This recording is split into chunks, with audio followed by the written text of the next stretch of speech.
higher universities' capacities across education, training, research and enterprise development. An appeal against the granting of planning permission for a quarry in Raphoe has been launched to Bord Pleanála. Donegal County Council gave the go-ahead for the development last month. There was much concern that the heritage of the town would be damaged if the quarry proceeded. Donna Marie Doherty has more. There was much opposition locally when permission was granted by Donegal County Council in January for the quarrying of 5.3 hectares in Mahara Solis and Craigs and Raphoe, which will be subject to extraction and processing of rock through drilling, blasting, crushing and screening and all associated ancillary facilities or works over a 25-year period. Previously, the development was given the go-ahead in 2019, but following an appeal to Bord Pleanála, the decision was overturned. An appeal has once again been lodged with the body. Lady Heather Robinson, the owner of Oakfield Park, Antashka, the Raphoe Community in Action Group and a local national school are among a number of people who have lodged the latest appeal. The case is due to be decided by June 8th. There are calls for Ireland's climate targets to be revised. The government's been forced to buy up €3 million worth of carbon credits from Slovakia in order to meet an EU deadline. The issue is likely to be raised this morning as the Environment Minister Eamon Ryan updates an Oireachtas committee on the Climate Action Plan. Michael Collins, the deputy leader of the Rural Independent Group, says carbon offsetting is questionable and shameful. We have set unrealistic targets that can never be met. This is living proof to it. Nobody's responsible. No, I mean, is there any minister going to stand up here and say, I've made a shocking mistake here? I'm now going to have to dip into taxpayers' money to cover my mistakes, and no head will roll. Weather now, a dull and misty start this morning with some fog and patches of light rain or drizzle. It will brighten up for a time in places with highest temperatures of 11 to 14 degrees. That's all from Highland Radio News for now. We'll be back with news again at 10 o'clock. Until then, good morning. Thank you very much, Michaela. I'll never forget the first time we arrived at our beautiful lodge, our cosy base for the next week of fun. We cycled through the forest for hours and whooshed down the rapids again and again and again. Remember when Dad couldn't even hit the board at archery, and when the ducks wouldn't stop following our boat? We'd never giggled so much. It really was something special, and that's why we love to go back. Start your story today. Centre Parks Ireland. Family forever. Book now at centreparks.ie. The county's #1 talk show, the 9 till noon show on Highland Radio. And now it's time for the talk of the Northwest, the 9 to noon show with Greg Hughes on Highland Radio.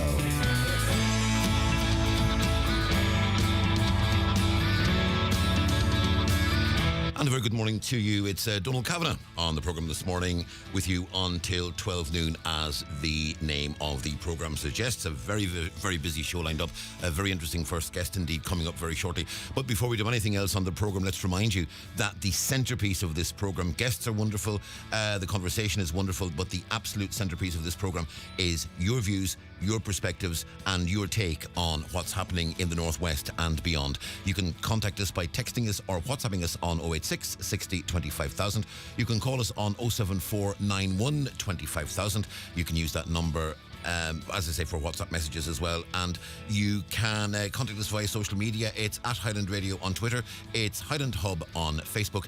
And don't forget, by the way, that we can be contacted via email. It's comments at highlandradio.com. Whatever is on your mind, we would love to hear from you. Looking at the daily papers, and as it's a Thursday, quite a few local papers. The Donegal News this morning, the main headline, standby aircraft to ease pressures. A standby aircraft has been brought in a bid to resolve the problems that have grounded multiple flights between Donegal and Dublin. Passengers have faced days of disruption due to what Emerald Airlines has described as technical issues with some of its planes. The Department of Transport spokesperson has confirmed an additional plane has been brought in to help ease that pressure. We know there were several cancellations in recent weeks, and there was a lot of worry about that. Headline on the Donegal Democrat this morning: the potential in West Donegal is huge. A blueway that could attract 30,000 tourists a year, create up to 300 jobs, and has the potential to be one of the best walking trails in Europe is in the pipeline for Donegal. A feasibility study presented at the Glenties Municipal District on Tuesday, says that it could be very important that the Burtonport Greenway would be merged into this initiative. It would see walkers start a trail in Letterkenny and finish their journey on Arranmore Island.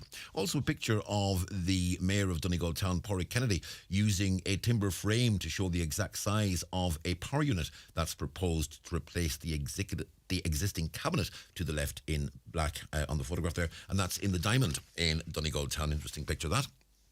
Kirkconnell Tribune. Main headline: survival of premature twins, a miracle. Remelton mother, a Remelton woman, Saoirse O'Hagan, who gave birth to twin boys 3 months prematurely on November 3rd, says it's a miracle that they're finally back home and doing really well. Saoirse, indeed, a former colleague of ours here on Highland from a number of years ago. And lovely story there. Picture of Saoirse and the two twins, Daniel, Joseph and Tyler. That's on the front of the Kirkconnell Tribune. Also, row over Milford's master plan. We reported on news yesterday that as of today, the consultation process on the new Milford Town Centre First Plan is open. You can contribute to that process in various ways. The details are on our website, highlandradio.com. And it's running until March 7th, if I recall correctly. But there is a row because Declan Meehan, who's manager of the local MDRC, has claimed his group's been excluded from further participation, even though up to the past year it's been playing one of the lead roles in this particular project. And he says it's really important that people in Milford get involved in the consultation, but there appears to be some sort of breakdown on that at the moment. Also a story we covered yesterday, councillors want Panto back in on Greenan. Dairy News this morning. Michaela reported this on Monday. A contested rate rise of almost 8% for Derry City and Strabane District. Council continues to work toward £250 million city deal. Ratepayers will now face a district rate increase of 8% for the incoming financial year. The rate was struck at a special meeting on Monday afternoon. It was supported by Sinn Féin, the SDLP, UUP, DUP and Alliance councillors. It was opposed by Inthu, People Before Profit and the majority of independents. Moving now to the Nationals, and the Irish Independent tells us Greens plan to block €200 energy credit this summer. The coalition party wants a new cost of living package for the poorest. The Green Party will seek to block that fourth credit in crunch talks. It seems the Greens want the rollout of universal supports to be eased back with a new emphasis on targeted support. Also, Help to Buy fuels faster rise in prices of new homes. That's Charlie Weston's report there on the front. Right, 1, 2, 3, 4, 5, 6, 7, 8, 9, 10. Thank you, Canis. Looking at the Irish Times this morning, Sturgeon stuns UK politics with surprise resignation. Scotland's First Minister to step down as soon as successor is chosen. Sturgeon denies short-term pressures played heavily in decision. The SNP preparing for its first leadership election in almost 2 decades after Nicola Sturgeon stunned British politics by announcing her intention to resign as party leader and Scotland's First Minister. Also on the front of the Times, GAA star sought bailout from Irish-American. Former player told prominent figure he was ill and needed urgent financial support. That's an ongoing discussion on that particular issue. Front of the Irish Daily Mail this morning, scrap plan to let teenagers change gender. Law allowing 16-year-olds to self-identify without parental consent is advancing through Dáil. Minister says current legal process is too onerous, but a leading expert says it's too young. Ministers need to listen to doctors and not allow teenagers aged under 18 to self-declare their gender without parental dissent. That's come from Professor Donal O'Shea, a consultant endocrinologist with the National Gender Service. He says politicians are scared to oppose transgender laws. That's on the front of the Irish Daily Mail. If you've got a perspective on that or something you'd like to say, by all means, please do get in touch with us. Moving on to the Red Tops and the Irish Daily Star this morning, Kinahan coke bust dopes. The main headline, cartel boss used CCTV to stop cocaine workers from stealing. And Gardaí get days of footage inside the hidden drugs factory as a result. And also to the left of the Irish Daily Star this morning, a figure that will have people raising their eyebrows, particularly in Donegal where prices aren't as bad. Pubs in Dublin's Temple Bar have been slammed for selling pints for nearly €10. Some boozers in Temple Bar are charging up to $9.95 for pints of lager and $8.95 for pints of stout. It's after the two biggest drink brewers, Diageo and Heineken, upped their prices in recent months. Irish Daily Mirror this morning. Again, it's the same story. Actually, this is the headline. $9.95 a pint is unbelievable. Temple Bar slammed for crazy prices. Tourist says, I thought it was a joke. And for sports fans, a story that many will say was inevitable. Arsenal 1, Manchester City 3, Blues back on top.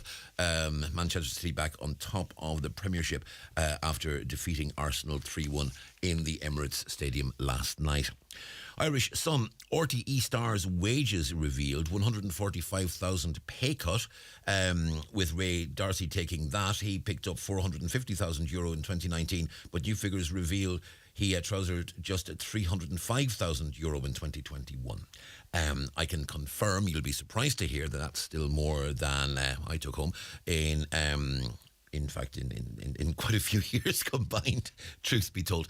It's one of those things, you know, you get they publish the salaries every year, and people have big, long discussions about them. And I saw a suggestion actually on one online discussion last night, a suggestion that this is actually a tactic that gets people talking about wages and gets people talking about one issue and actually doesn't get them talking about other issues pertaining to the organisation in question. And that is an interesting perspective, and one which is, as I said, it is an interesting one. And finally, the Farmers Journal. Fertiliser suppliers reap mega profits. Fertiliser suppliers reap windfall profits on the back of the unprecedented hike in farmgate prices last year. The Irish Farmers Journal can reveal inflated supply chain margins on sales of urea, CAN and 27255, which account for 83% of total imports, delivered up to an additional €200 million in margins to fertiliser importers and merchants. And it's interesting because we were told as a result of the war in Ukraine that a number of things, including fertilisers and other things, would be a lot more expensive. But it's interesting that so many companies, be it energy companies, be it fertiliser companies, on the one hand, we're told we have to face increased charges because of the war in Ukraine and the impact that's having on them.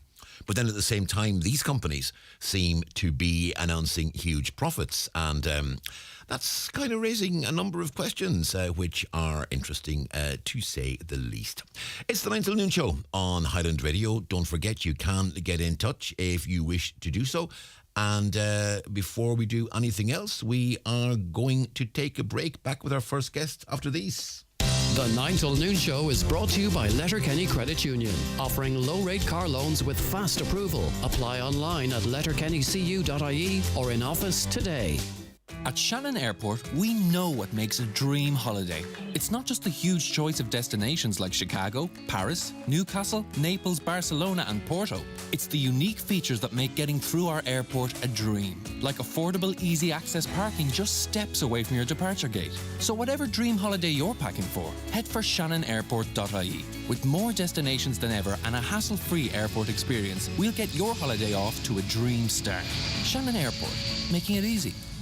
Green Shoes at Market Square, Letterkenny are proud to announce that they're now stocking Riker footwear. Riker blend fashionable styles with incredible comfort, striking the perfect balance between fashion and practicality. All Riker shoes are made using unique anti-stress and anti-shock technology to provide the essential support and comfort the brand is known for. Try any of the new season Riker shoes now at Green Shoes, Market Square, Letterkenny. Donegal Denture Clinic, Letterkenny. Denture problems? We can help. At Donegal Denture Clinic, we customise, personalise and tailor your dentures to suit you. Call us for a free consultation on 91 25 25 3. Find us at Ballyrain, Letterkenny, beside Rossin College. Medical cards welcome. For all your denture needs, call Donegal Denture Clinic on 91 25 25 3. Online at donegaldentureclinic.ie. The world awaits you. Make that dream your next adventure. Cruise the Caribbean. Sail from Crete to Corsica. Soak in Santorini sunsets. Dine on the shores of the Indian Ocean. Stroll through cobbled streets for hidden gems, or bring the little ones to a magical wonderland. Trust the award-winning Atlantic Travel to guide your next adventure. Step through our doorway to the world. Atlantic Travel, Letterkenny. And you're welcome back to the 9 till noon show on Highland Radio. So I have to say that I am joined on the line by Minister Simon Coveney, the Minister for Enterprise, Trade and Employment. He'll host the first in a series of nationwide enterprise conferences entitled Building Better Business at the ATU campus in Letterkenny on Friday, March 3rd. Minister, you're very welcome to the programme. Good morning, Donald. Thanks for having me on. It is our pleasure. This is the first in a series of these Building Better Business conferences. It's telling that it's taking place in the ATU because we've long believed in the Northwest region and in Donegal in particular that the ATU, formerly LYIT, was an absolutely central block to development in the county, the region and beyond. And the fact that these conferences are taking place in ITUs across the country reinforces that perspective that these facilities are really vital in terms of building business. Oh yeah, absolutely. And it's not a coincidence that we're starting in the Northwest first, and hosting it in a technological university.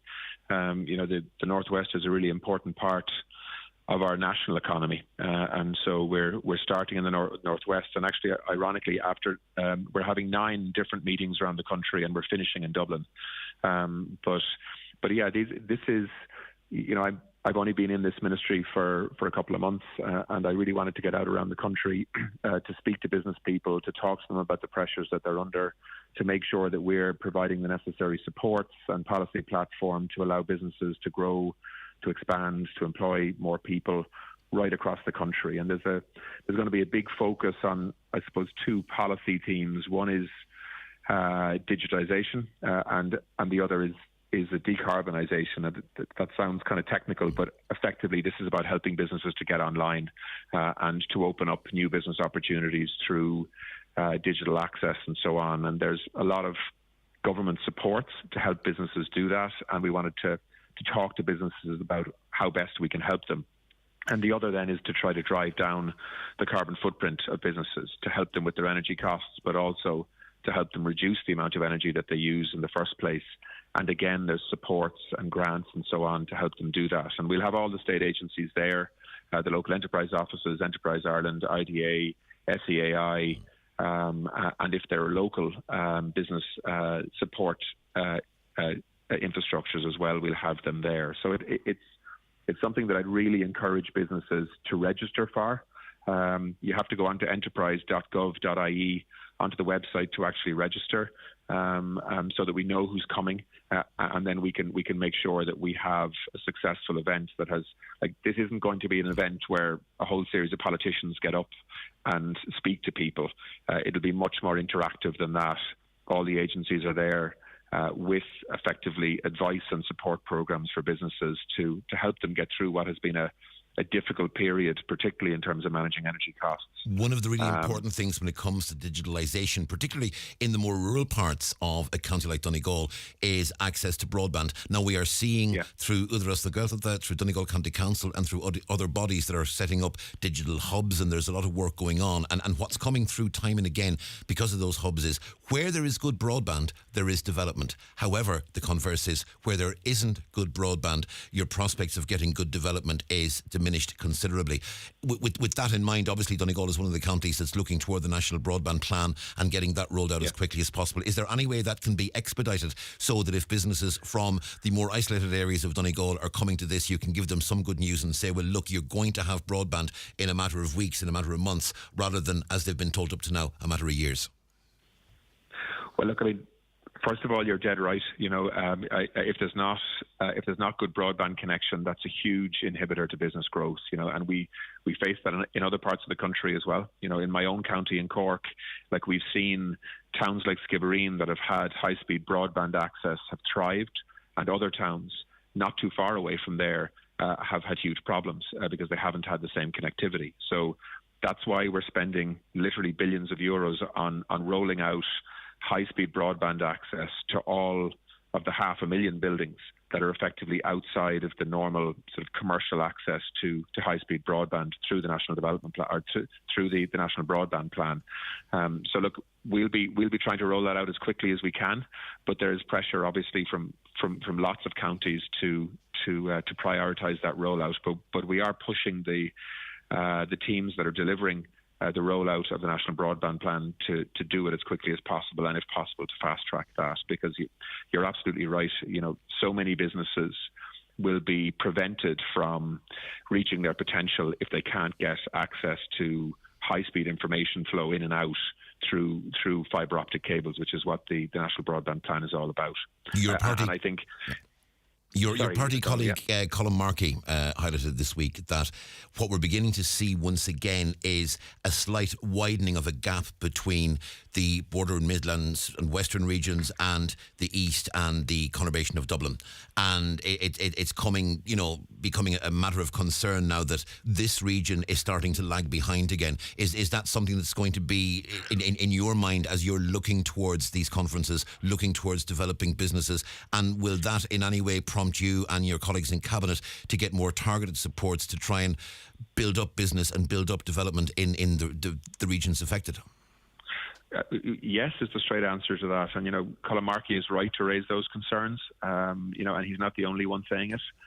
We're very aware of it in government. That's why we have regional enterprise plans for each of the 9 regions. And Dublin is a region as well, by the way. It's not just Dublin and the regions. We're trying to put specific plans in place for different parts of the country to allow economic growth. And by the way, it's working. There's economic growth in every part of Ireland right now. And there's population growth as well in every part of Ireland, including Donegal and the Northwest. That doesn't mean we can't do more, and we should do more, which is why the ATU, in my view, is such a strategic location in terms of economic growth in the Northwest. But look, that's why we're coming there first. We want to hear from businesses. What are their frustrations? What are their ambitions? How can we do more? And there is now opportunities that weren't there 5 or 10 years ago. The attitude of a lot of big multinationals now is that they want to facilitate remote working. They want to allow somebody who's up in Glentees actually working for a multinational that may be based in Dublin city centre. But if you've got the skill set now, there are remote working opportunities like we've never seen before, as well as, of course, then building businesses in Donegal as well, rather than just facilitating people to work from there for companies that may be based in Dublin or Cork. But both, I think, are opportunities that we need to pursue. But as I say, those kind of remote working opportunities become much more difficult if you don't have access to high-speed broadband, which is a big priority for the government now to get rolled out, particularly in areas like the Northwest. Obviously, in terms of your own purview, which is enterprise, the conferences such as the one taking place on Friday the 3rd of March are very important. There's another huge industry in the Northwest, that of hospitality, restaurants, tourism providers, and a lot of those providers are going to be listening to you this morning, and they're going to be saying there's something very straightforward you can do to help us. You can do it right now. Announce that the 9% VAT rate is going to stay. I'm sure this is being raised in Cabinet. I'm sure you and your colleagues are discussing this quite a lot. It's on the national agenda. Are we going to see an announcement that 9% VAT rate will be retained? Well, look, actually a number of senior ministers will be meeting later on today to discuss that and a whole range of other things in terms of how we can support people through this cost of living pressure for businesses and for households and for families. So there isn't a decision on that yet. What I would say to you is, though, that to extend the 9% VAT to the end of the year would cost the state €500 million. So that's a big decision to do that. This was meant to be a temporary sort of injection of adrenaline, if you like, into the hospitality sector when it was under serious pressure through COVID and previously under pressure as well through recession. So we are weighing up whether it makes sense to continue that or to try to funnel that amount of money into other kinds of supports. The argument, of course, from hoteliers and restaurateurs is going to be, right, keeping the reduced rate may cost the state €500 million. scrapping it and seeing some businesses close, seeing jobs lost, seeing profits go down, seeing the state's coffers from taxation go down. The cost might be spread differently, mightn't be more obvious, but there will be a cost if you don't keep it as well. And sometimes, it seems the government is saying, oh, we will lose money, but doesn't factor in the fact that if we do the opposite, we will also lose money. Yeah, no, I'm more than aware of that, I can assure you. And I've spoken to many hoteliers and restaurant owners and hairdressers and others in relation to this issue. So, I can assure you the government is listening to those concerns. There are lots of businesses in the hospitality sector that are under pressure. People will point to a lot of hotels in Dublin in particular charging significant amounts of money for rooms, over the last 18 months or so. But in many parts of the country, that hasn't been happening. And there are lots of hotels and restaurants that are, just about on the edge of viability. And we are aware of that. My job as a Minister for Enterprise is to support businesses, to make sure that the energy support schemes that are there are being accessed and are easy to access. Like the temporary energy support scheme, and of course, I'm making a case in relation to the lower VAT rate as well, as you would expect, because my focus is on supporting businesses, keeping them in business, and making sure that we're using every tool we have to do that. But we do have to weigh up where we spend money. I mean, this is the people's money we're spending. It's not the government's money, and if we're spending large sums of money to support businesses. 500 million euros, we need to make sure that it's getting to the people who need it most. And so we're weighing up all of those issues, and we'll make final decisions on that, I suspect, next Tuesday at a cabinet meeting. I want to ask you about Brexit, because obviously in your previous Ministry, Foreign Affairs, you were heavily involved in discussions on this issue for a number of years. Now you've got a different perspective on it. You're looking at things like the protocol, things like North-South relations through the prism of business and cooperation and economic development. As the Minister with responsibility for that now, and as the Minister that has all that experience, as it were, in foreign affairs, are you confident that we can get this breakthrough that's being suggested for so long, that we can get the protocol sorted, we can get the Brexit deal finally sorted and put to bed, and we can move to the sort of long-term relationship between North and South, and indeed East and West, that's going to be to the benefit of all? The short answer to that question, because it's a complex question actually if you go into the detail of it, but the short answer to that question is yes. I think it is possible to get a deal done. I think the political circumstances have changed. I think we have a British Prime Minister now who wants to get a deal. I think and we certainly have a European Commission that wants to facilitate that deal. And if both sides are willing to compromise, which I hope they are, then I think we can find a middle ground position that everybody can live with, where we have a protocol that can function, that can protect the all-island economy, that can protect Northern Ireland's place in the EU single market for goods, but at the same time respects Northern Ireland's place as part of the United Kingdom from a trade perspective as well, and therefore limit to the greatest extent possible any checks that are necessary on goods coming from Great Britain into Northern Ireland. Because, of course, they may well then move on to other parts of the EU single market. So this is a difficult thing to get agreement on, because, of course, the protocol has become about identity-based politics in Northern Ireland, which makes compromise very difficult. So I do think it's possible for the negotiating teams. In fact, I think it's likely that at some point in the next few weeks, maybe I'll say I'm hopeful that at some point in the next few weeks, there'll be a breakthrough between the negotiating teams. Whether or not that compromise that's agreed is accepted in Northern Ireland by political parties there, particularly the DUP, remains to be seen. Because, of course, not only do we have to get certainty in terms of how trade works between Northern Ireland and the rest of the island of Ireland, between Northern Ireland and Great Britain, but we've also got to get political infrastructure in Northern Ireland functioning again. We need an executive, we need an assembly that functions. We need north-south bodies, so that I can talk to and deal with my counterpart in Northern Ireland. And that's essential, by the way, for the well-being of the Northwest as well, because a city like Derry is a huge part of the Northwest's economy and social infrastructure. So for me, we need politics functioning again in Northern Ireland for the sake of people in Northern Ireland, but also for the sake of people in counties like Donegal and all the other border counties as well, who I think really want to see functioning, mature, sensible politics operating again. And, as we approach the 25th anniversary of the Good Friday Agreement, the idea that we don't have politicians working with each other, talking to each other for peace and stability, is really regrettable. The cynical question, though, the really cynical question is, will the DUP accept an executive with Michelle O'Neill as First Minister under any circumstances? Well, if they don't, they're not accepting democracy. Let's be clear about that. There was a democratic decision made in an election in Northern Ireland. Sinn Féin is now the largest party on the back of that election.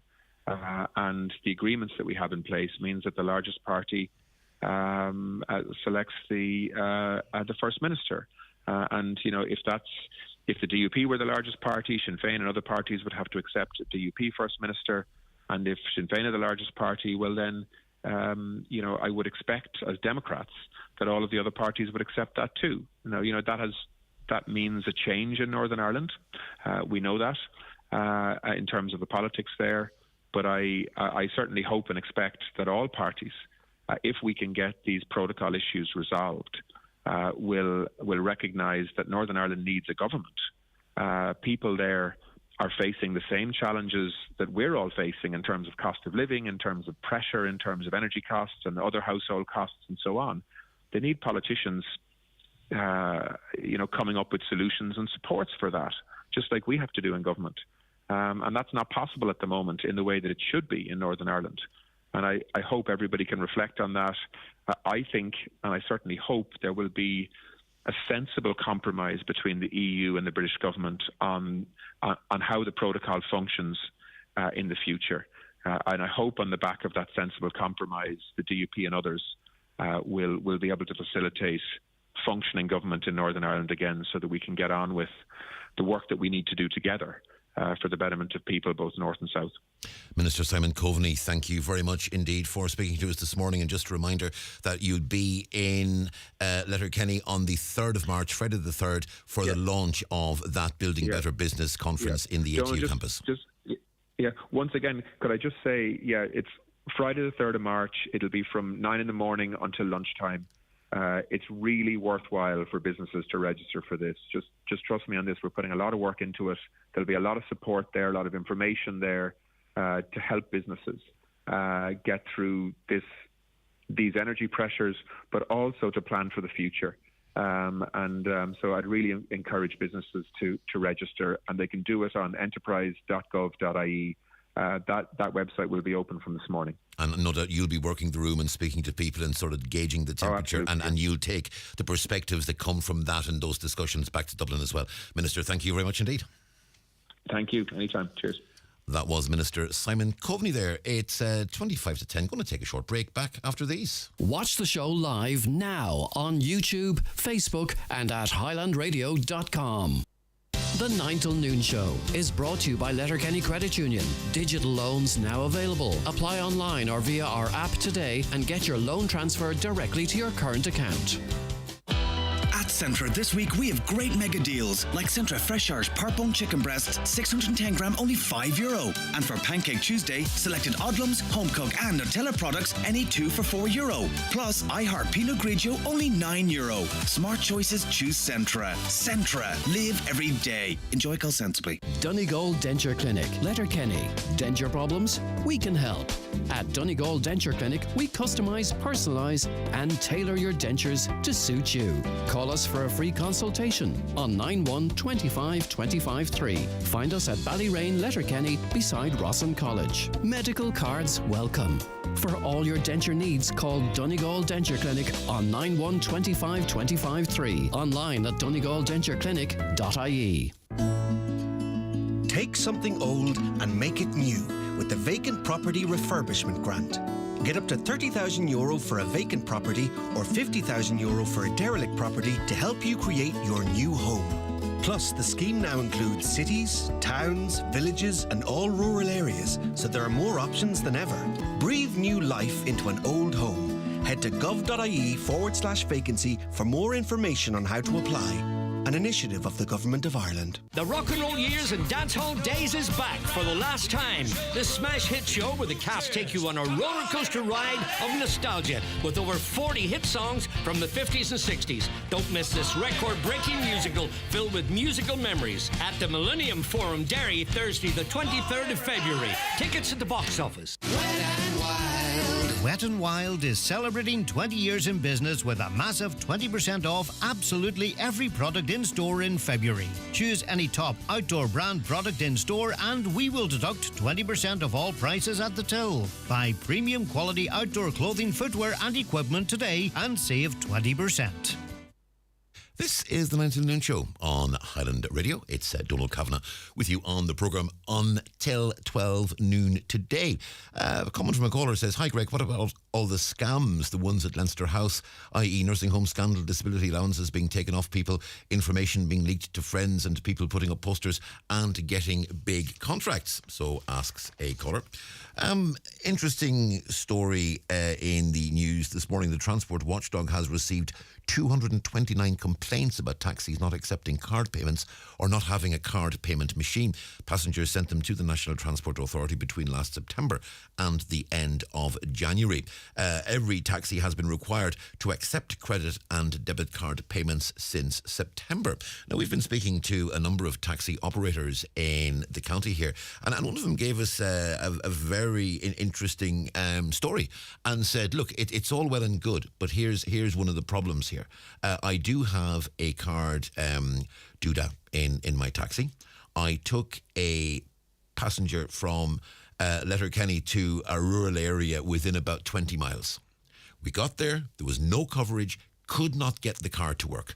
Passenger didn't have any money, but the passenger, we had to say goodbye to the passenger and leave it at that. Now, what happened was, thankfully, the passenger was an honest person who came back the next day, found the taxi driver, gave them the money. But as the taxi driver said to us, look, if that passenger hadn't done that, I was out of pocket. So one of your problems is that if you don't have coverage, and there are many rural areas in a place like Donegal where you don't have coverage, then you are potentially going to be in a lot of difficulty. Now, I want to move on to the question of pet passports, because we got a message from a listener that said, I'm interested in thoughts I had about a conversation. We rent a holiday home in West Donegal. I had a booking for early March who cancelled. They were very apologetic but felt too worried to travel from Belfast to Donegal due to having dogs. They were worried they would be stopped by Gardaí for not having pet passports. I was aware of the passports from other areas, but I've never encountered any problems for visitors with dogs who travelled from Northern Ireland. I tried to reassure them, but they told me a work colleague in Northern Ireland was recently stopped in Donegal town by Gardaí and asked for pet passports for their dogs. Now, the couple were able to provide them, but were told their dogs would be impounded if the correct papers weren't available. Now, I must be honest and say this is something of a new one on me. So let's go and talk to someone who knows about these things. Dr. Gerard Rorty is a vet. Gerard, good morning. Good morning, Donal. How are you? Very well indeed, Gerard. Very well indeed. Gerard, first of all, clarify the situation for us, because I will be honest and say, now, I'm not a doggy person, but the idea of pet passports, I vaguely recall hearing about them, but I certainly had no idea they were required. Well, it's not so much the pet passport or the microchip. There's three things that are required to travel in Europe between European countries. Your dog, cat or ferret has to be microchipped, have to have a passport, but more importantly, they have to have a rabies vaccine. So this is something that has been there since 2013. So since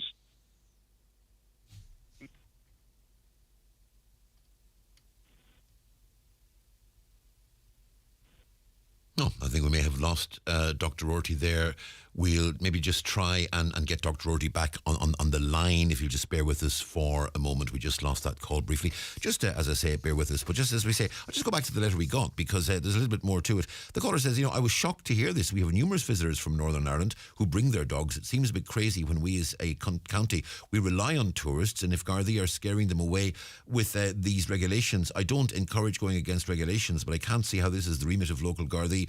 I'd be interested in hearing if anyone else has been stopped in the county and asked for proof of pet passports.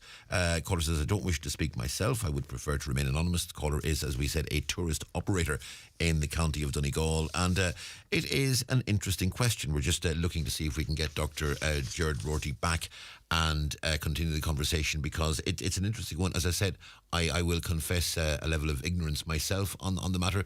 So as soon as we get Dr. Gerard back, don't forget, by the way, you can, if you have a perspective on this, you want to talk to us on this, you can text us 086 60 25,000. That number good for WhatsApp messages as well. You can also email us, comments at highlandradio.com, or indeed you can. Yep, okay, and I think at this stage we can go back and say good morning once again to Dr. Gerard Rorty. Gerard, sorry about that, we lost you there. I know. So as I was saying, since 2013, the European regulation has been a requirement to have not only the passport and the microchip, but the critical one is the rabies vaccine. Now, I'm a wee bit surprised that the guards were asking for that, because it's actually the responsibility of the Department of Agriculture. And the Department of Agriculture, both north and south, have people with a lot of sense, and they have made a very sensible decision not to implement this European regulation. So it makes no sense at all. Rabies is a horrendous disease. There's somebody dies from rabies every 10 minutes in the world. I do a wee bit of work in Zimbabwe. Somebody dies from rabies in Zimbabwe every day of the year. But we last had rabies in the late 1800s. If you go back to 1833, there was an outbreak of rabies in Strabane. The Lord Lieutenant of Strabane gave a direction that all dogs in Strabane that didn't have muzzles should be shot. Now, we had an outbreak of rabies in Dublin in 1898, and all dogs that didn't have muzzles were shot. There were 5,000 dogs put down.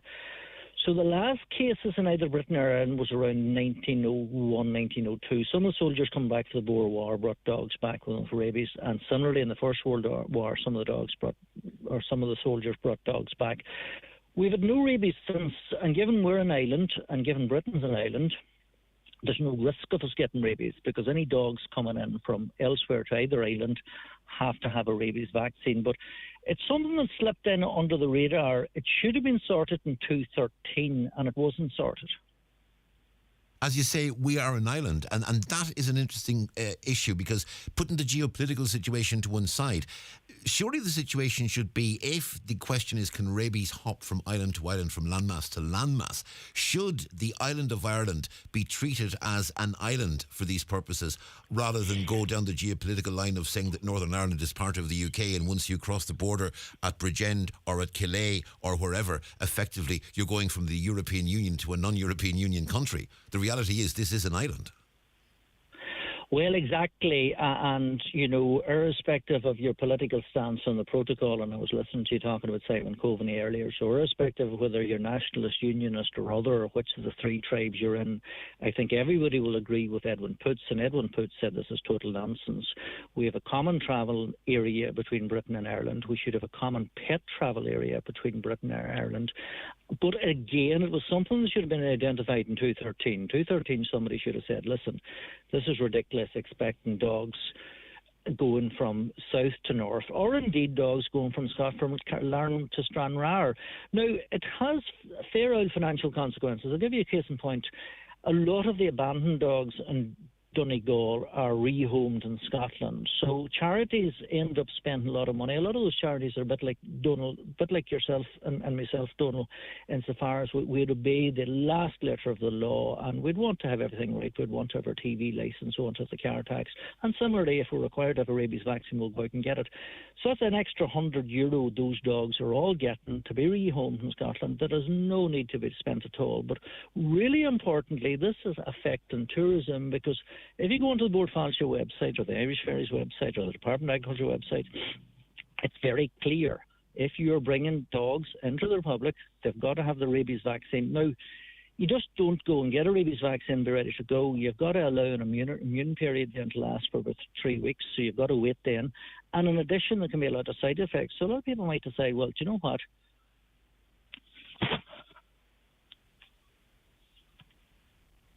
Hello. Yeah, and George, and one of the things is that there's going to be a difference between cross-border travel in this context. The caller we had, the listener that contacted us specifically was doing so. They are a accommodation provider in Donegal, and they've had guests from Northern Ireland. Now, that guest could have been from Ballymena or Belfast or Downpatrick or wherever.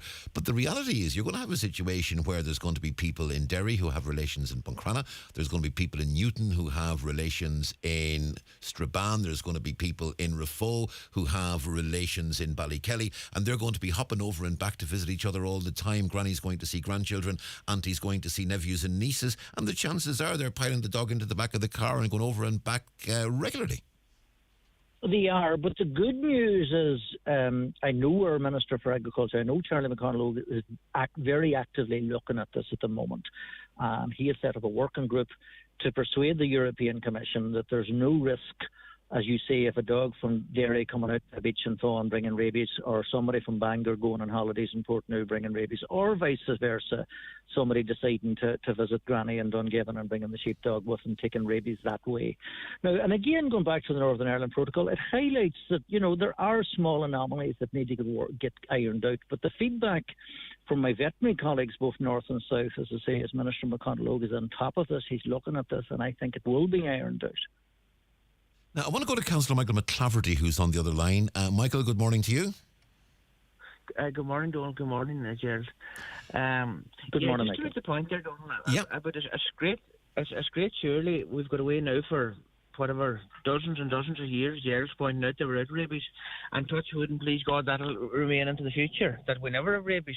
But all it takes here, because we're an island, all it takes is for one dog to slip in possibly onto the radar, like a plane, a boat, whatever, car, other means to get here. Yeah. All it takes is the one dog to slip in, and all it takes is well done, to be fair, and I have to say this, and I don't mind saying it in the air, a lot of dog owners are getting very relaxed with their dogs locally as well.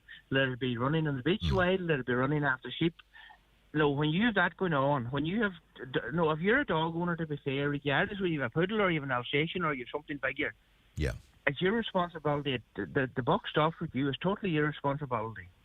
Yeah, absolutely, and I don't think anyone would argue with that. And I think, in fairness, the specific issue being spoken about is sort of the movement of dogs within the island. Now, certainly, I know everyone would agree that we must be absolutely vigilant when it comes to protecting against rabies and dogs coming in from outside in areas that do have rabies. But I think the risk within the island, particularly travelling from north to south, from Derry to Donegal or vice versa, it's a very different question to a dog being smuggled in on a plane. Is that something you would accept?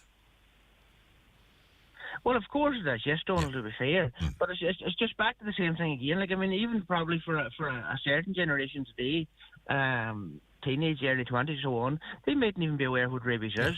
For example, when I was growing up myself as a child, possibly yourself too, Donald, Jesus, every night and before the 6 o'clock news, it was on continuously for months, if not years, about rabies. You recall the ads from the late 70s, early 80s. You recall the ad in particular. And it's I know exactly the ad you mean, Michael. I think I have a few years on you. Yes, I do remember that ad. I remember it very well. Well, I mean, that ad now, or similar ads to it, I haven't seen a rabies ad on TV in years and years, to be fair. That is true. And it's all down, at the end of the day, it's all down to education. Because who knows, like, where anybody could come on a dog potentially somewhere outside of Ireland, what rabies and so on, and not have a clue what it is like. Absolutely. So I think, to be fair, when people are oblivious to it, it doesn't help things either. That such a thing exists. Absolutely, and you are right. We do need to be wary of it. Jared, I just want to ask you finally, and I absolutely know you are not a spokesperson for An Garda Síochána, and I don't expect you to answer on behalf of An Garda Síochána, but anecdotally, have you heard of Gardaí clamping down on dogs coming in from Northern Ireland into Donegal? I mean, I wouldn't have thought it would be huge on their priority list. No, what I did was I just informally, I used to work in Stirling, so I informally talked to my colleagues in Belfast, former veterinary colleagues in Belfast, and they said that Edwin Poots has actually given instruction for no surveillance whatsoever for dogs coming in from the Republic or in from Scotland into the 6 counties looking for passports. So they're ignoring the regulation. Yeah. In terms of what's happened in the south, As I said to you, it's the responsibility of the Department of Agriculture. Now, the vets in Rafo that would have that remit are very sensible, they're very logical. They know a way lot more about rabies and zoonotic risks than I do, and they have made the totally correct decision not to implement this and to ignore that. I've never, I'm kind of shocked that any guard would actually start looking for, pet passports or microchips or evidence of rabies vaccines, because, as I said, the word very much coming from Ag House down, and I suspect it's coming from the Minister, is very sensible, saying don't implement this till we get sorted and get removed from the statute book. Yeah. And as you say, Minister Charlie McConalogue is looking into this, and hopefully this will be resolved. I understand he is actually a committee set up, and they're working with the European Commission to remove this requirement. Well, that will be good news for our correspondent and for others as well. Dr. Gerard Rorty and indeed Councillor Michael McClafferty, I thank you both very much indeed for that. Thanks, Donald. All the best. Okay, thank you both. It's the 9 till noon show. It's just gone 8 minutes to 10 o'clock. The 9 till noon show with Letterkenny Credit Union, now offering mortgages from €40,000 to €600,000 with no hidden fees or transaction charges. Letterkenny Credit Union, 9102127. Check out these special offers at Simpson's Supermarket, Glencar, Letterkenny. There's Walker's Cheese and Onion 12-pack, €1.50. Iron Brew 8-pack cans, €2.50. Chicago Town takeaway pizzas, €4.50. Rooster 10 kg potatoes, €4.50. And there's Odlum's pancake mix, only €1. While there, check out Peggy's Kitchen Cafe for great food, tea and coffee. Only 2 minutes from Letterkenny Hospital. Simpson's Supermarket, Glencar, Letterkenny. Great value every day. Park Run has taken my running to the next level. It's a good opportunity to catch up and meet friends and make new friends as well. It's how I got introduced into the local running club. Just knowing it's there every week, no matter what stage you're at, I find it's a much healthier approach to running. I'm Dave and I'm a park runner. VHI believes Park Run is more than running. That's why we're their biggest supporter. Join us every week at your local Park Run. House to Home Bridgend, Donegal. Our modest front door opens onto 2 floors of Irish-made furniture, suites, beds, mattresses, dining and occasional furniture. Step into our showroom and see how we can transform your house into a home. House to Home Furniture, flooring, slide robes and interiors, Bridgend, Donegal. Century Complex is now serving pizza in our new and improved Bites Corner bar. We have a wide range of delicious pizza options available. Call us on 074 9121 to book your table. And don't forget, Century Cinemas is located just across the car park. Check out centurycinemas.ie for movie times and tickets. Highland Radio weather updates with Ireland West Airport. Fancy a European city break this summer? Discover the beautiful cities of Barcelona, Cologne and Milan with Ryanair. 6 flights a week for summer 2023. Ireland West Airport. Don't just take off, take it easy. The weather forecast met here and tell us it'll be dull and misty this morning with some fog and patches of light rain or drizzle. It will brighten up for a time though as the morning goes on, but don't leave the coats behind. Further outbreaks of rain and drizzle will be moving in later on. Highs this afternoon, nice and warm, 11 to 14 degrees Celsius. Southwesterly winds will increase fresh through the afternoon and into the evening. And this is, as we say, the 9 till noon show on Highland Radio. Text or WhatsApp your view to Greg on 086 60 25,000. And as I say, it's Donald on the programme with you this morning until 12 noon. Just want to give you some of the comments that have been coming in on the issue we've just been discussing there with Gerard Rorty and Councillor Michael McClafferty. Caller says, I wonder were all the dogs that came in with their owners from war-torn countries checked out for vaccines, etc. I strongly suspect the answer to that is yes. I think any dog coming into the country is going to be checked, and they will be taking a lot of care to do that. Earlier on in the newspaper headlines, we mentioned the transgender debate, which is ongoing. Caller says, whoever those ministers or TDs are who are afraid to oppose the transgender surgery issue, they should oppose it, because transgender or transition surgery is an insult to God. That's from Mary. And two strangers from the broadband company called separately last week, according to a caller, looking for way leaves to put poles and cables on our land. There are 4 houses on this 6-mile-long stretch of road. Fibre optic is old hat. A mobile wider area network would make more sense than poles and cable in 2023. Why does everything have to involve digging holes? It's ridiculous, so says a caller. Another caller says that national broadband plan, why is the government throwing billions into a private company that the state won't even own one share in? That's another question that has come from one of our callers. We were speaking earlier to the Enterprise Minister, Simon Coveney. And in response to the Minister for Enterprise, caller says, please engage with the Minister for Housing and our local representatives raid the defective blocks crisis. Economic development is absolutely essential, but right here, right now, our homes are crumbling and this is a priority. Yesterday, Councillor Donald Mandy Kelly, the Mayor of Letterkenny and Milford, told Highland Radio he is too busy to attend an upcoming demonstration in Dublin regarding this. He needs to prioritise his engagements as the defective concrete block crisis unfolds and causes more and more devastating consequences on a daily basis.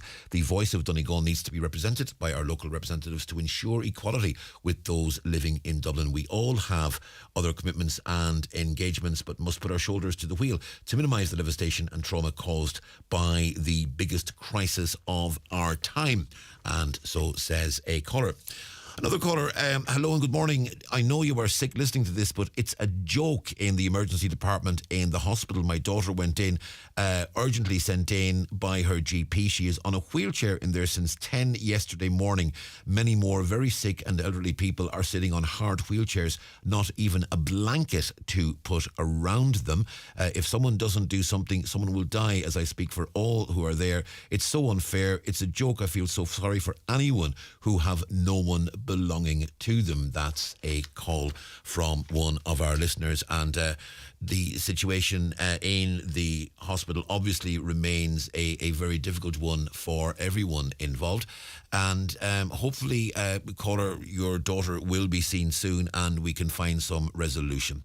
It's the 9 till noon show. It's just gone 2 minutes to 10. Going to take a short break. The news and obituary notices are next. The 9 till noon show with Letterkenny Credit Union. Now offering MyCU current account and debit MasterCard. Bringing full banking features. Delivered with the same local trustworthy service of your credit union. Donegal Denture Clinic, Letterkenny. Denture problems? We can help. At Donegal Denture Clinic, we customise, personalise and tailor your dentures to suit you. Call us for a free consultation on 91 25 25 3. Find us at Ballyrain, Letterkenny, beside Rossin College. Medical cards welcome. For all your denture needs, call Donegal Denture Clinic on 91 25 25 3. Online at donegaldentureclinic.ie. Raymond Sweeney here from Ben Sweeney Euronics to let you know about a great tumble dryer that will save you time and energy. The Blomberg 8kg dryer has a selection of sensor programs that allows you to decide exactly how dry you'd like your laundry, and smart technologies to help you reduce your energy costs. It also comes with an amazing 7-year parts and labour warranty. Call into us and see for yourself at Ben Sweeney Euronics, Port Road, Letterkenny, or in the shopping centre, Dunlow. The great value menu at Kelly's Diner in Letterkenny is packed full of family favourites. Try one of the famous Jake's Burgers, a mouth-watering pancake stack, or an all-day breakfast. Bring a friend or bring all the family and enjoy the mid-term kids deal for just $6.50 with free ice cream to top it all off. Great food and great value at Kelly's award-winning diner, Mountain Top, Letterkenny. The Irish Field Cheltenham magazine is out now. It's packed with features and interviews with top racing names, including Willie Mullins, who reveals all his festival running plans. There's also insight from Gordon Elliott, Dan Skelton, Shark Hanlon and Barry Connell. Leading racing writers in Ireland and Britain mark your card in the run-up to the biggest 4 days in the racing calendar. The Irish Field Cheltenham magazine, produced in partnership with Goffs. Order your copy now on theirishfield.ie.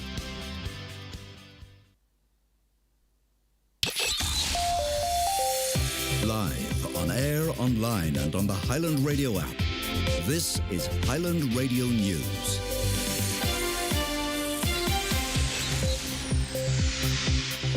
Good morning, it's Donna Marie Doherty with the news at 10 o'clock.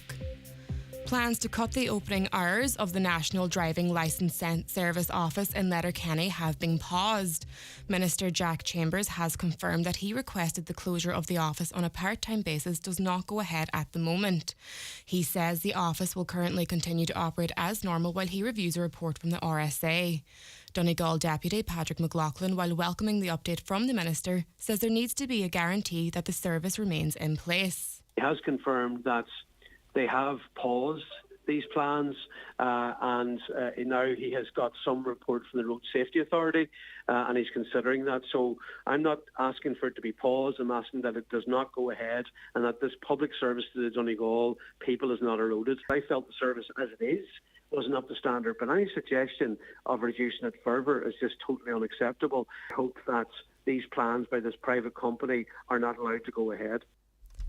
The Minister for Higher Education has given assurances that the Kellybegs campus will play a critical role in the Atlantic Technological University. Minister Simon Harris confirmed also that he expects a regional campus support fund to be established shortly, which he says will be significant for the smaller campuses. He was responding to Donegal Deputy Thomas Pringle, who says the significant role of the Kellybegs campus is evidence of the future potential of development for the facility. Minister Harris says the ATU is also committed to the future of Kellybegs campus. The campus also plays a critical role in the wider economic development of Killybegs and its wider region, and that is at the core of the TU's mission in general. The Enterprise Ireland-funded Killybegs Marine Cluster has made significant progress since its establishment just 2 years ago. There is significant potential for the cluster to further support the development of the marine industry, with particular opportunities in the emerging wind and hydrogen sectors off the northwest coast of Ireland.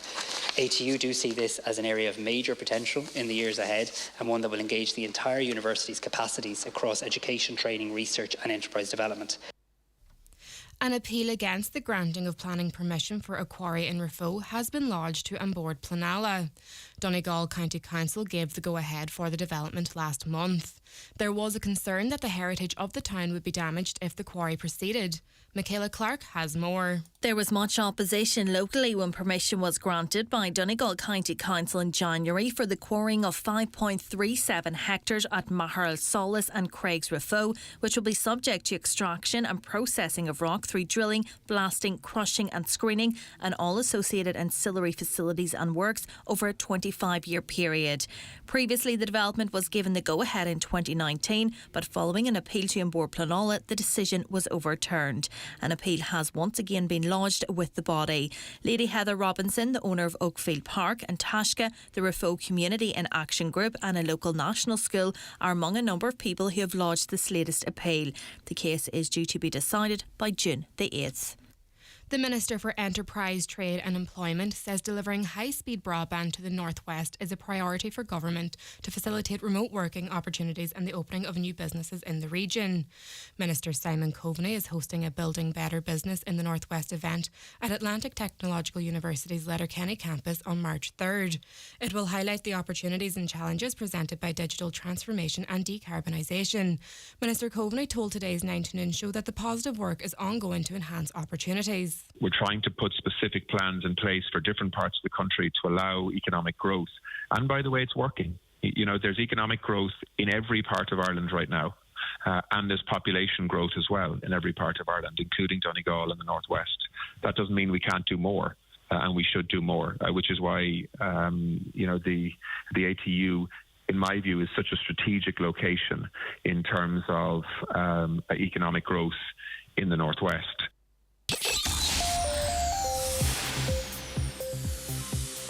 And now for weather. A dull and misty start this morning with some fog and patches of light rain or drizzle. It'll brighten up in times and places. Highest temperatures of 11 to 14 degrees. That's all for now. Back again with more news at 11 o'clock. The obituary notice for this Thursday morning, February the 16th. The death has occurred of James Joseph McGranahan, Honey, 32 Wolftone Place, Glencar, Letterkenny, formerly UK and Perth, Australia. Reposing at the Eternal Light Chapel Rest, Mountain Top this afternoon from 3:30 until 4:30, concluding with removal to St Junan's Cathedral for reception prayers at 5 o'clock. Reposing overnight for 11 o'clock Requiem Mass tomorrow morning, which can be viewed online at churchservices.tv, followed by burial in Cornwall Cemetery. Family flowers only, please. Donations if wished to the Donegal Alzheimer's Society or St Junan's Nursing Home Residents Comfort Fund, Letterkenny, Care Pascal Blake, Funeral Director. For more details, including any family health guidelines for wakes and funerals, please go to highlandradio.com.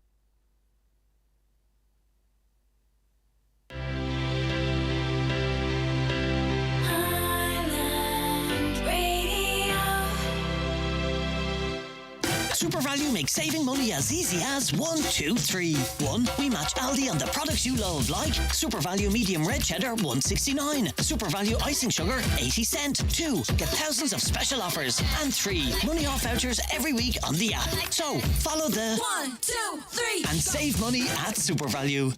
This is the 9 till noon show on Highland Radio. Donald Kavanagh with you on the programme this morning until 12 noon.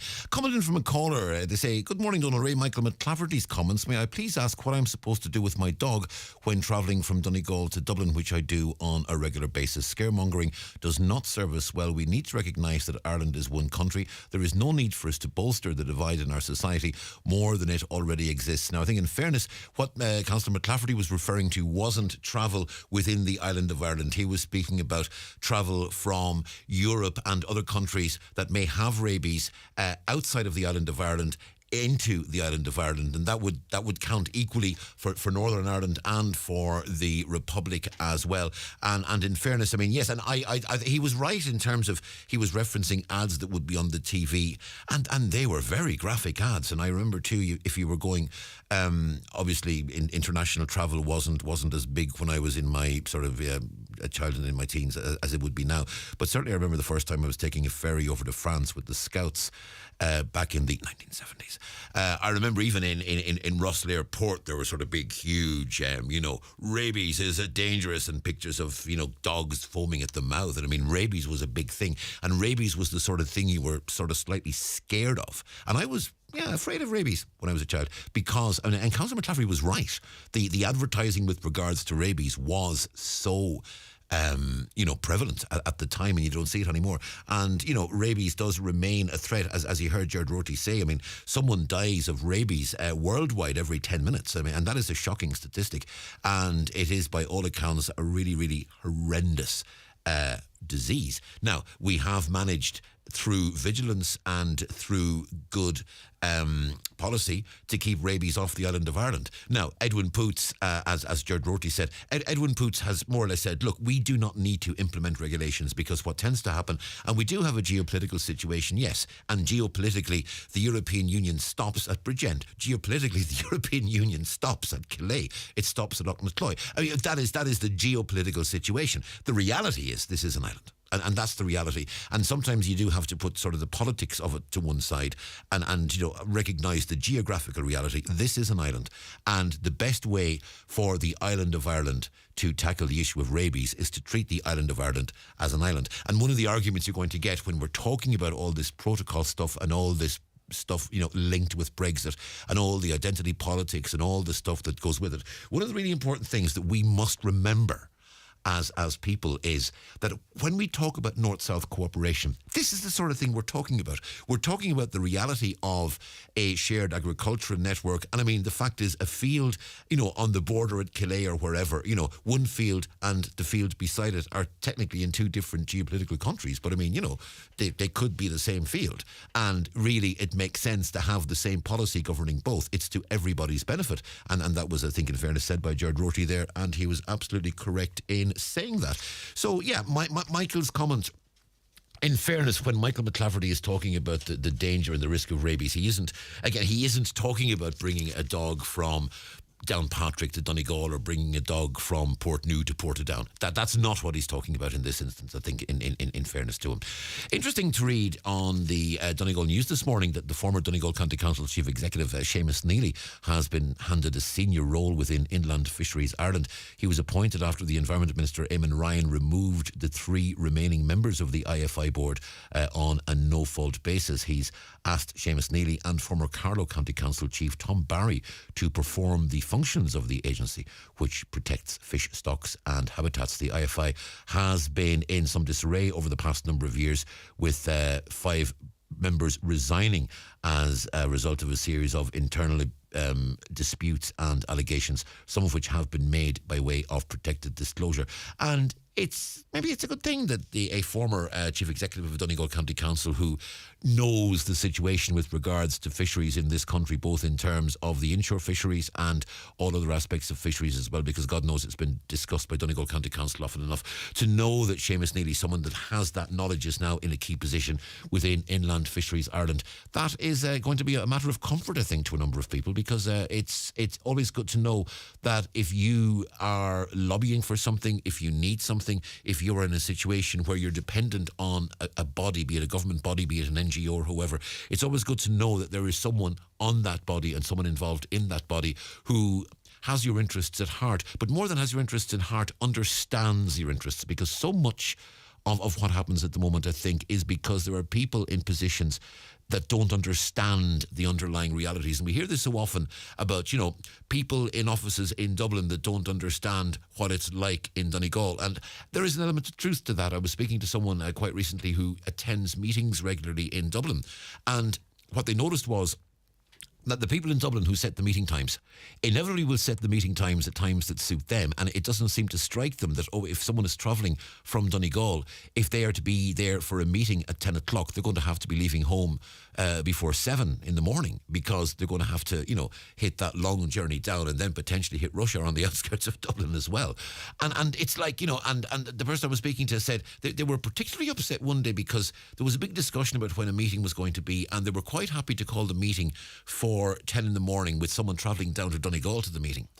And then someone on the other side of Dublin said, hang on a tick, the traffic is going to be for you at that stage. And the response was, right, that's grand, we better push it back to 12. And the feeling was, hang on a tick, you're prepared to push a meeting back to 12 because someone is going to have difficulty travelling from one side of Dublin to the other, but you're quite happy to schedule a meeting for 10 and not even think about the fact that someone in Donegal is facing a journey of over 200 kilometres. Yeah, it's an interesting one. It's the 9 till noon show. It's 30 minutes past 10. You can text us on 086 60 25,000. That number good for WhatsApp messages as well. You can call us on 074 91 25,000. It's comments at highlandradio.com. And you can also get in touch via social media. We're at Highland Radio on Twitter. We're Highland Hub on Facebook. And we're broadcasting live, by the way, on Facebook and YouTube as well. We're going to be talking about that Milford Town Centre First plan in just a moment. Before that, we're going to take a short break and the important bingo numbers. So if you play Donegal Highland Radio NCBI bingo, grab your papers, grab your pens, grab your books.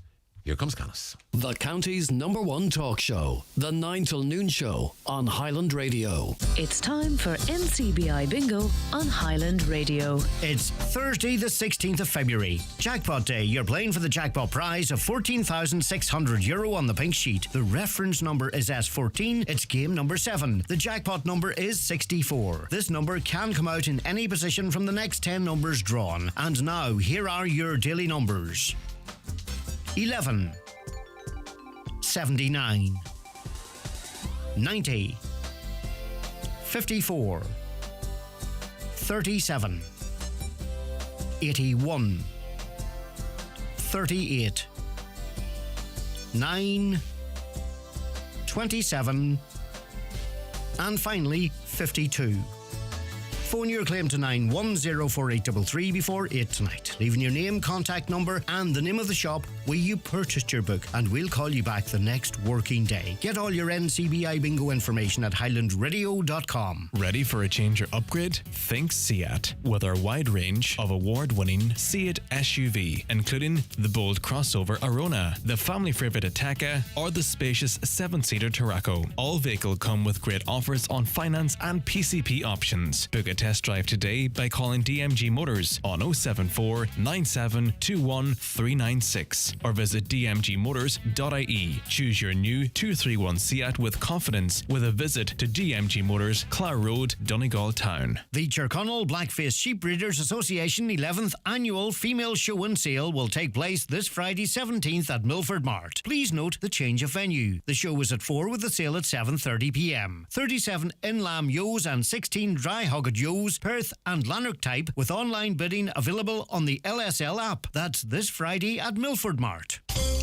Dogs, cats, rabbits, birds and fish. Some of the popular home pets that need care and attention every day. At Gary's Pet World, our fully trained staff are here to help you and your pets. We offer great advice and value on all foods, accessories, grooming and care products, with incredible offers on all leading brands. Shop in store at Gary's Pet World, Letterkenny Retail Park, open 7 days per week, or browse and buy 24/7 at petworld.ie. The 9 till noon show with Letterkenny Credit Union, now offering mortgages from €40,000 to €600,000 with no hidden fees or transaction charges. Letterkenny Credit Union, 9102127. It's the 9 till noon show on Highland Radio. Now, earlier during the newspaper review, we referenced the fact that as of today, a public consultation has been opened into the first phase of the Town Centre First Master Plan initiative, which has been implemented by the Department of Rural and Community Development as part of our rural future. People in Milford being asked to contribute to this process to determine how the town centre is going to develop. Delighted to be joined on the line by a man who knows Milford very, very well indeed. The Cathaoirleach of Donegal County Council, Councillor Liam Blaney. Liam, good morning. Good morning, Donald. How are you? Very well indeed, thank you. Liam, we have often over the years discussed Milford and the development of the town. It must be good news for you to know that finally we see movement on this development plan, and finally something seems to be happening in terms of getting some real investment into the town centre. Well, hopefully it's the beginning of it, Donald. About 2 years ago, I had a motion passed with Donegal County Council that Milford will be the next town looked at for rural regeneration when the opportunity came around, and thankfully they were true to their word, and the next opportunity was the Town Centre's First plan, and Milford was selected by the councillors for the Donegal application, and we were successful along with a number of other towns around the country. It's the first time that this has been tried, and it's going to be set the footprint for future Town Centre First. But look, for the people of Milford, and I know Milford very well, but not as well as the local people know it. And I think it's very important that they get their say, and that they do make their voices heard, whether it's online, whether it's the public consultation next Wednesday, or whether it's the meeting as part of the stakeholders that's going to be held within the next fortnight. It was supposed to be held tonight. But because it's bad term, a lot of the parents of young children, that's school children, couldn't make it tonight, so it's going to be rescheduled again for sometime within the next fortnight. And we're going to try and have an opportunity for everybody, even the school children, because there is questionnaires going out to schools as well, an opportunity for the national school and the secondary school children to get involved in this as well. I think it's very important that nobody feels left out of it, and everybody makes a contribution of some kind to it. How does this work in terms to make a decision, they end up again that they're equipped with all information that can be given to them. How does this work then in terms of investment? Because the council will assess it along with the GM associates who are actually sort of facilitating all this. You know, the council and GM Design will sit down, will come up with a plan. The plan is finally formulated after public consultations, after widespread discussions in the area. What happens then? Is there a firm commitment from government that if council says yes, we have X number of projects we want to advance in Milford, it's going to cost, I'll pluck a figure out of the air, €3.6 million. Have you any guarantee from government that 3.6 million, or whatever the figure may be, will be forthcoming? Well, there's no full guarantee. They are funding, and they're going to fund these types of projects. And whenever you see the rural regeneration that funding that Ramelton has received, that Rathmullen has received, that's just in the Milford area. There's a number right around the whole county. And this is a continuation of that, but it's to have a plan in place beforehand. And part of this plan as well is that there's 3 or 4 projects going to be taken through to Part 8 planning as part of this process, so that there'll be shovel-ready projects whenever the funding is going to be announced. And that's as much of a guarantee we can get from the government, from the departments in charge of it. But on past experience over the last few years, I'll be confident enough that if we get this plan in place, that funding will follow. One group that's been absolutely central to development in Milford and a discussion on the future of Milford over the past while has been the Milford and District Resource Centre. Its manager, Declan Meehan, joins us on the line. Declan, good morning to you. Good morning, Donal. Good morning, Liam. Declan, we read from the Tyrconnell Tribune during the newspaper review earlier this morning that the MDRC feels it's being left out of this process, and having been centrally involved in initial discussions on this, you suddenly feel Donegal County Council has left you literally out in the cold. Well, I suppose just to clarify on that, Donal, the Town Centre First plan is a very specific and new programme and initiative that's come from the Department of Rural and Community Development. Part of its, I suppose, ethos and spirit and part of its guidelines is that a town team is pulled together by the local authority in the town, which is representative of residents, businesses and community stakeholders, as well as community and voluntary groups.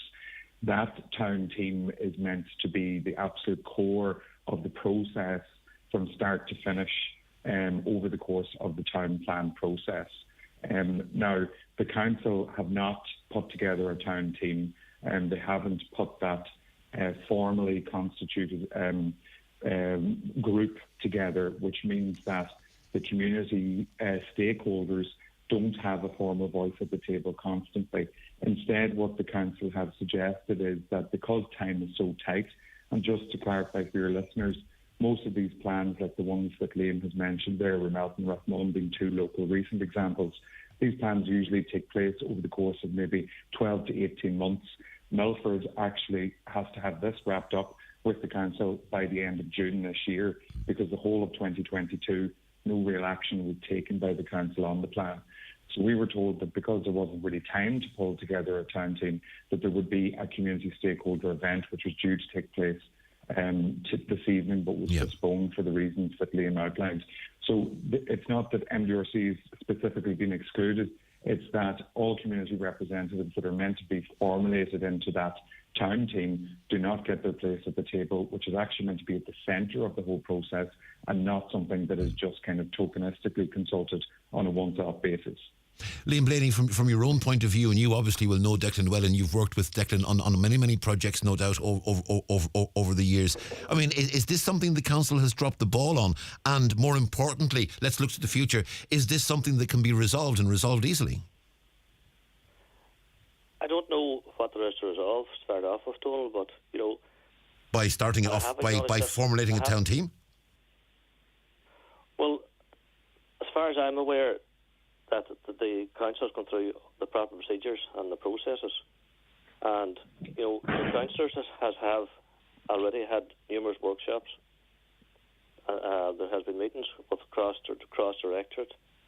Now it's the public's turn to get involved in it, and this should be a good news story for the town of Milford, and I hope it comes out as a good news story for the town of Milford, and I hope that the town benefits greatly from it.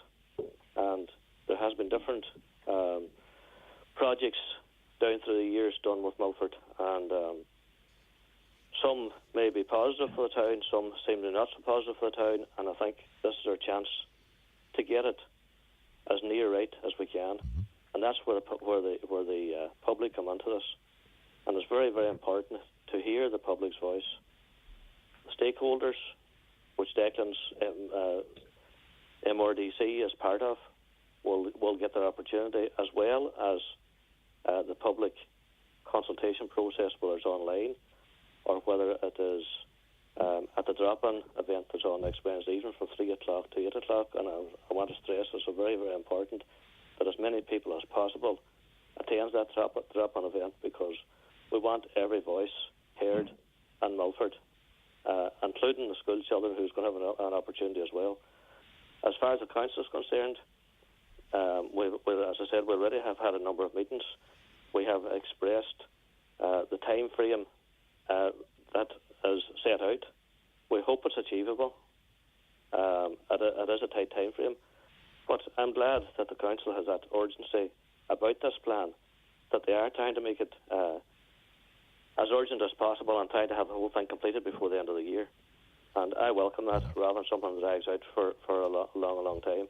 And you know, it's because I think that we have so many projects and so many projects getting funded in the county that the council maybe is having difficulty trying to keep up with them, and they have new staff being assigned to new roles on it. And hopefully this will help to speed up the process. Declan talked about there was nothing done for 2022. There was plenty of things done in the background in 2022. And look, I just hope that this is a positive story for Milford and it doesn't turn out to be somebody feeling that they're excluded, because nobody's going to be excluded. We don't want anybody to be excluded. And we want everybody to get involved in this process. I think in fairness, Declan has made it quite clear that, I mean, obviously he and the MDRC back the plan. They're urging people to get involved in the consultation, and they're speaking of its importance. Declan, do you believe that the setting up of this town team should, in effect, give you some sort of say in the decisions that are being made? Because it's one thing to be consulted and to make your views known, which no doubt you and the people of Milford will do. Do you believe that through the town team, people like yourselves, people working on the coalface in Milford, should have some sort of say in the final plan that's formulated, that it should go beyond just consultation? Yeah, absolutely. I do believe that, because that is the exact point of a town centre first plan, is meant to be community driven. And that's exactly why the guidelines provide for a town team to be formulated as part of the process. They're meant to be there from the very start of the process. Liam has said that obviously there were meetings taking place in the background in 2022, but that's to miss the point. They're not meant to be taking place in the background, because the town team was meant to be part of those discussions from the get-go, and that didn't happen, and there's no sign of that changing. Liam is also correct in saying that this is a fantastic opportunity for Milford, and it is a good news story, and all I want to do is to highlight the issues that exist with it, the shortcomings that exist currently. It's an extremely tight time frame, and we hope that it will be able to be delivered in that time. And I similarly want to encourage everyone who has an interest in Milford to take part in the consultations. But yeah, the whole idea of this was that the community was at the heart of a decision-making process from start to finish, and that hasn't happened and still hasn't happened. And, you know, a community stakeholder event to take place now within the next 2 weeks is not meant to be just a consultative process. It is meant to be, as I say, at the very core of the entire process. The whole idea of the Town Centre First plan is that it's a grassroots-driven plan that comes directly from the needs and wants of key stakeholders who are working on the ground every day. And as much as the Council have had a few meetings towards the end of 2022, not enough action was taken on it, which leaves us in the position now where we're 4 months away from the deadline for having to have this completed. That's definitely doable, so long as everyone kind of plays their part in it. But similarly then, we also have a situation where during those times when those meetings were taking place, those councillors who were meeting with council officials about this Town Centre First plan about Milford, you know, not one councillor lifted the phone to contact MDRC, and we've been working on rural regeneration and town renewal over the past 3.5 years with very successful projects like the Streetscape Enhancement Initiative last year, Town and Village Renewal in 2020, and other community development initiatives over that period. So it's just about ensuring that the community is at the heart of this. And because of the process as it is now, imperfect as it is, the only way that that seems to be possible is not to have the formal role for a town team, and instead it's up to everyone in the community to ensure that they have their say as part of the online consultation and as part of the drop-in next Wednesday in the council offices. You have been given a commitment there by Councillor Liam Blaney, the Cathaoirleach of Donegal County Council, that community stakeholder event will take place. He's made it clear it wasn't cancelled in any way as a slight to groups like yourselves or as a way of excluding anyone, and that was never the intention. That what he said was it was because of the midterm break, so many people were away, people actually wanted it to be rescheduled so they could actually attend. So from that point of view, I mean, that community stakeholder event will still take place, and I take it you will still take a very active role in it. Oh, we absolutely will. We will certainly be there, and we'll be encouraging all our partner organisations like the sports clubs and the schools and other community and voluntary organisations, as well as residents associations, to take part in that. But again, it is about ensuring that the maximum amount of people who know Milford and who live in Milford and work and study in Milford have their say to ensure that this plan comes from the community. And that is the most important thing going forward. An opportunity like this does not come along very often for towns and villages like Milford. It's a €100,000 plan that will dictate the direction Milford takes in terms of inward investment and funding for key projects going forward for over a decade to come. So it is vital that it's gotten right. It is a shame that it has been left kind of to the last minute, but as imperfect as a process that we have now, it is what we have. There is no plan B coming down the track. So I would encourage everyone to engage with the process as it is through the online consultation and the drop-in consultation next Wednesday. Liam Blaney, it certainly seems that whatever differences there are between the council and the MDRC in terms of the formulation of the town team and what may have happened in 2022 or not happened as the case may be, are you satisfied now that coming out of this discussion, people in Milford can be sure that there is a united front and that this isn't in any way tinged with any form of controversy or any sort of row, that this is everyone working together for the benefit of the area? Well, it hasn't been a last-minute effort. It has been ongoing the guts of 2 years since the motion from the council. And I acknowledge the good work the Milford Resource Centre does and the town of Milford. But it's elected representatives that make the final decision on it. And I would like more involvement from Milford Resource Centre with the councillors, with the elected members, which there has been, I would say, very minimal, to be honest. Why that is, I don't know. But as far as the state enhancements is concerned, as I proposed them with the town of Milford forward, it was backed by all the council in the Letterkenny Milford Municipal District, and thankfully we got the funding a couple of years ago forward. And I have to acknowledge and appreciate, once that funding came, the amount of work that the Milford District Resource Centre done to ensure that all the shop fronts and the painting of the house and that was all done, and it made a huge difference to the town of Milford. But I would like us to be able to work a bit closer together, not pulling apart and looking to take over from the elected members. We're there for a reason, and hopefully now that this plan is moving forward at speed, that we all can work together for the betterment of the town, because we do not want a negative message going out where the department sees that Milford is not happy and we don't know what will happen down the line. Well, look, there's three councillors in the specific Milford electoral area. There's yourself, there's John O'Donnell, and of course now there's Pádraig McGarvey. Can I suggest that yourself, John and Pádraig, sit down with Declan and his colleagues, have a cup of coffee, have a chat, and if there are any differences or if there are any differences in opinion, hammer them out and have a chat, because it seems to me that I'm talking to two people who want exactly the same thing, have exactly the same priorities, and are equally committed and equally focused on achieving something. And it seems to me that there is an absolutely united front in Milford, and it should be very, very easy to, if there is any lingering issue, that should be very easily resolved over a cup of coffee, and perhaps it's time to do that. Yeah, and look, the last meeting we had on was on Tuesday morning with a 2-hour meeting there on it.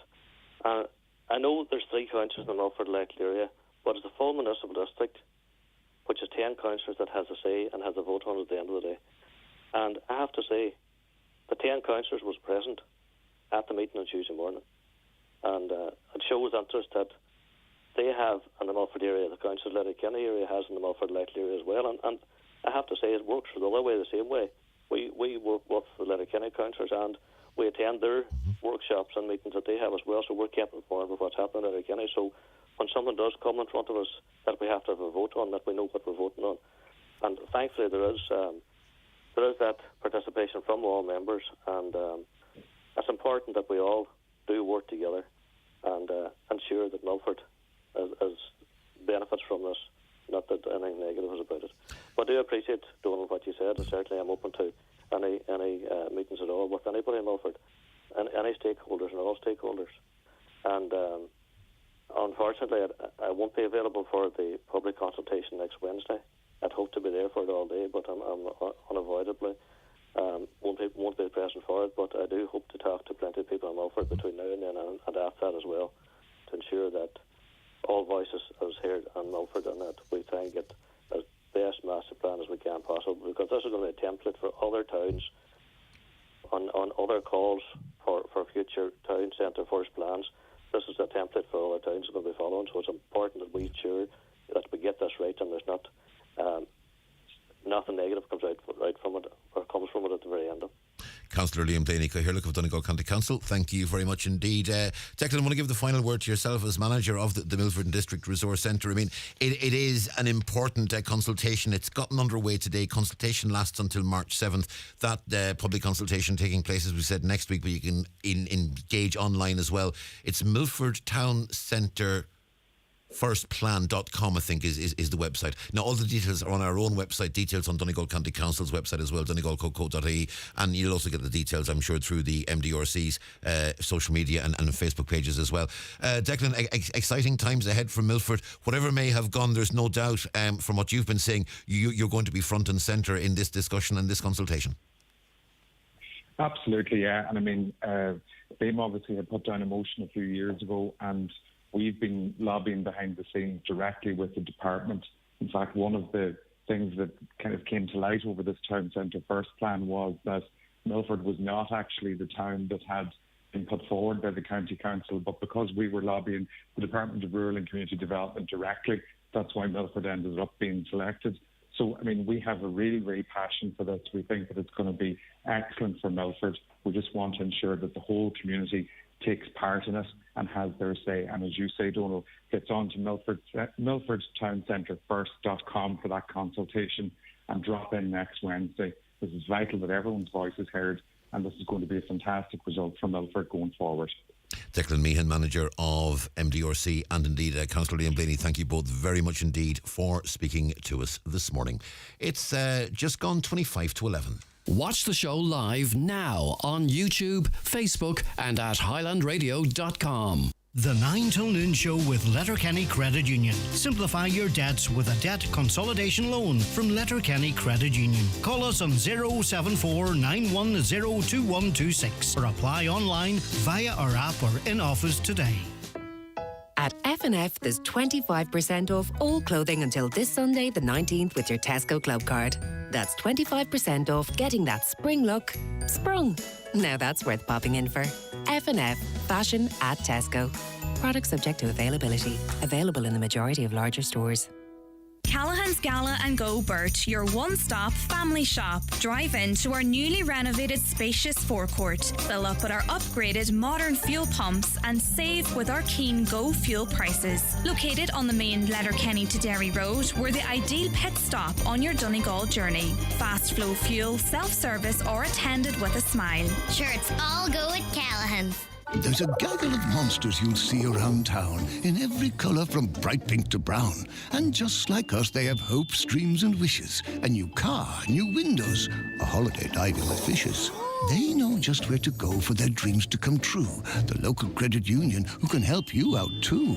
For all of your dreams that are big, small or strange, we've got you covered with our Monster Loan range. Monster Loans from the Credit Union. Imagine more. Loans are subject to approval. Terms and conditions apply. If you do not meet the repayments on your loan, your account will go into arrears. This may affect your credit rating, which may limit your ability to access credit in the future. Credit unions in the Republic of Ireland are regulated by the Central Bank of Ireland. New trainers from your favourite brands at Brian McCormick Sports, Brooks, Asics, On Running and Hoka. New Hoka Clifton 9 has a wider toe box and it's softer, giving you that Hoka spongy feeling, making your run more responsive. Step into our safe life-size experience. Have your feet measured and update your gait analysis. Brian McCormick Sports, Main Street, Letterkenny. Look the part, play the part on bmcsports.ie.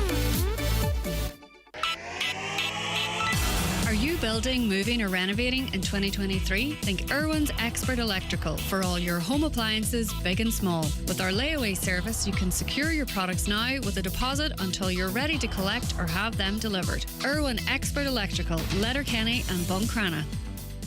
It's the 9 to noon show on Highland Radio. Caller asks, does Milford have the population to be called a town, or is it a village? I think Milford is absolutely certainly a town, and I don't have the actual population figure to hand at this point in time, but let's put it this way: Donegal County Council calls it a town, the Milford District Resource Centre calls it a town, and most importantly the department calls it a town, and the government has recognised it as a town and is giving it a town centre first designation for this year. So yeah, Milford is a town.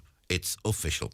Now we're going to go to Zoom, and a very important event is taking place on Saturday next. It's a rally for diversity, not division. It's taking place at 1 p.m. at Market Square in Letterkenny on this coming Saturday. I'm joined by two guests from the Donegal Intercultural Platform, joined by Nalunga Shalogo, who'll be one of the speakers at that event, also joined by Paul Kernan. Paul and Nalunga, you're both very welcome indeed. Thank you, Donald. Thank you. It's our pleasure to have you. This is part of a national series of rallies that are taking place all over the country. Important, Nalunga, that this takes place, and it takes place now. Nalunga, if I can ask you that, do you believe it is important that this is taking place now? It's very, very important that is taking place nationwide and even here in Letterkenny. What message do you want to get across at this event as one of the speakers? In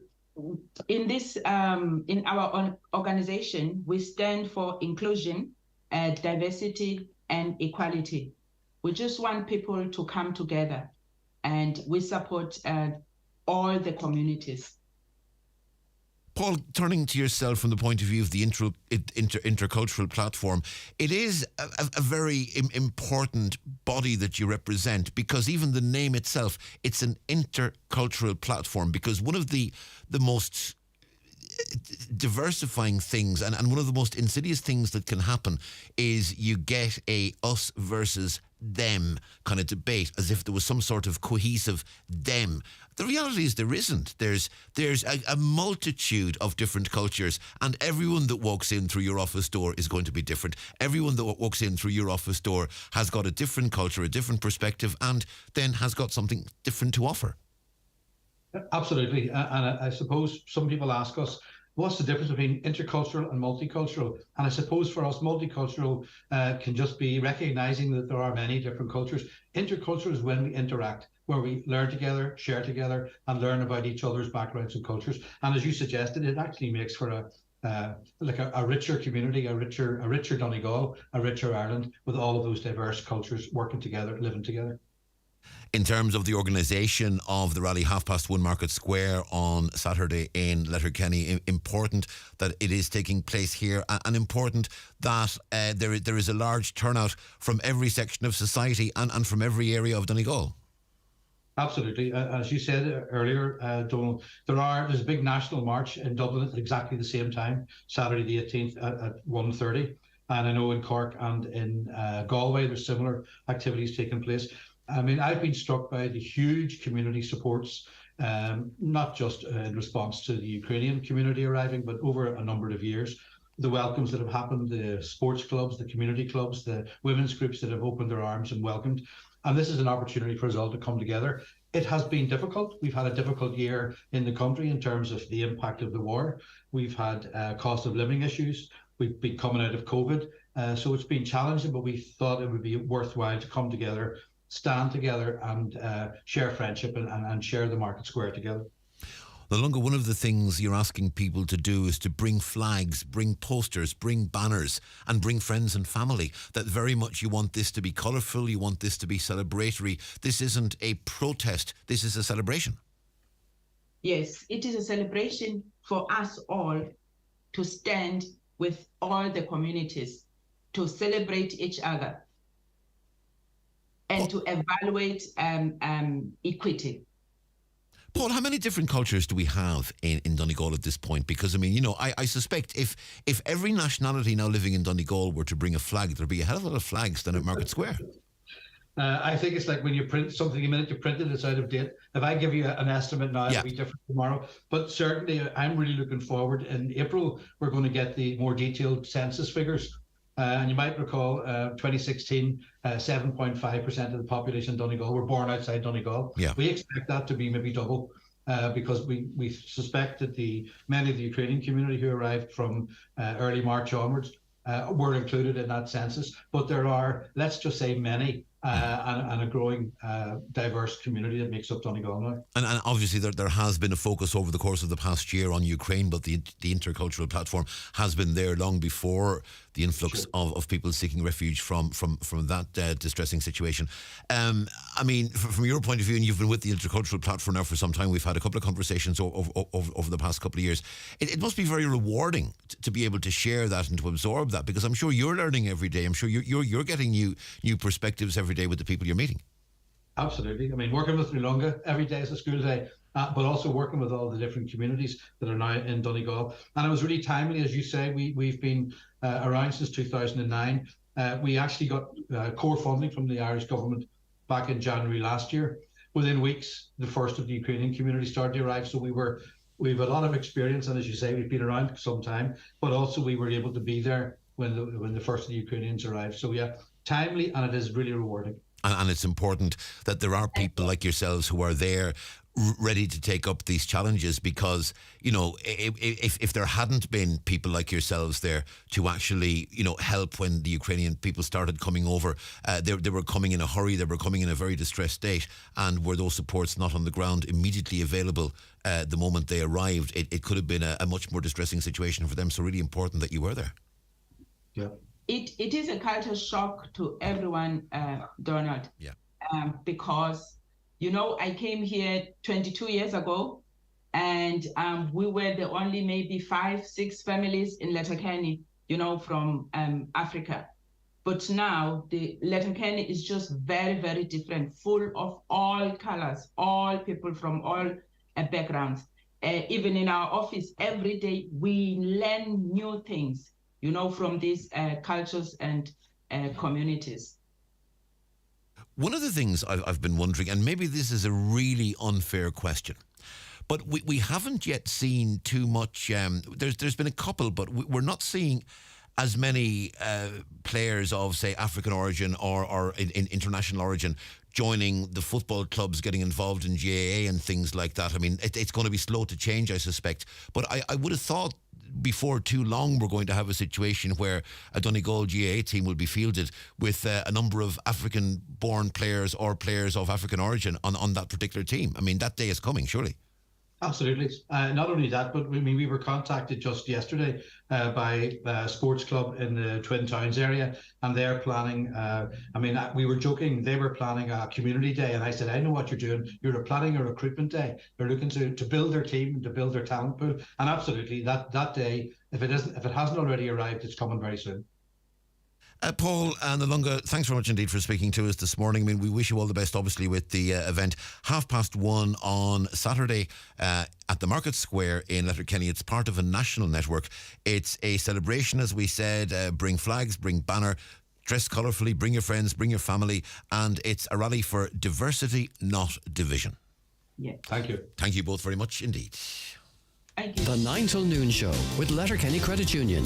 Do you need to switch your current account or loan? We are now offering MyCU current account and debit MasterCard, bringing full banking features and competitive rate switcher loans. With the war in Ukraine affecting the cost of energy, many of us are continuing to deal with rising energy bills.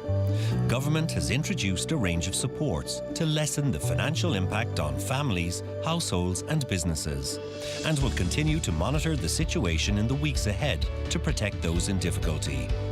It's important that everyone stays warm and well, but where safe and possible to do so, reducing energy use can also reduce bills. Changes like turning your thermostat down by 1 degree and considering how often you use energy-intensive appliances like tumble dryers can make a big difference. For information on available supports and energy-saving advice, visit gov.ie/reduce your use. Brought to you by the Government of Ireland. The TUI Live Happy sale is here, with savings of up to €250 per booking. Free child places, even in the school summer holidays. Plus low booking deposits from €50 per person, with holidays to suit all budgets. Relax and get booking. TUI Live Happy. Offer T's and C's apply. Make great photos into beautiful gifts at McGee's Chemist Letterkenny.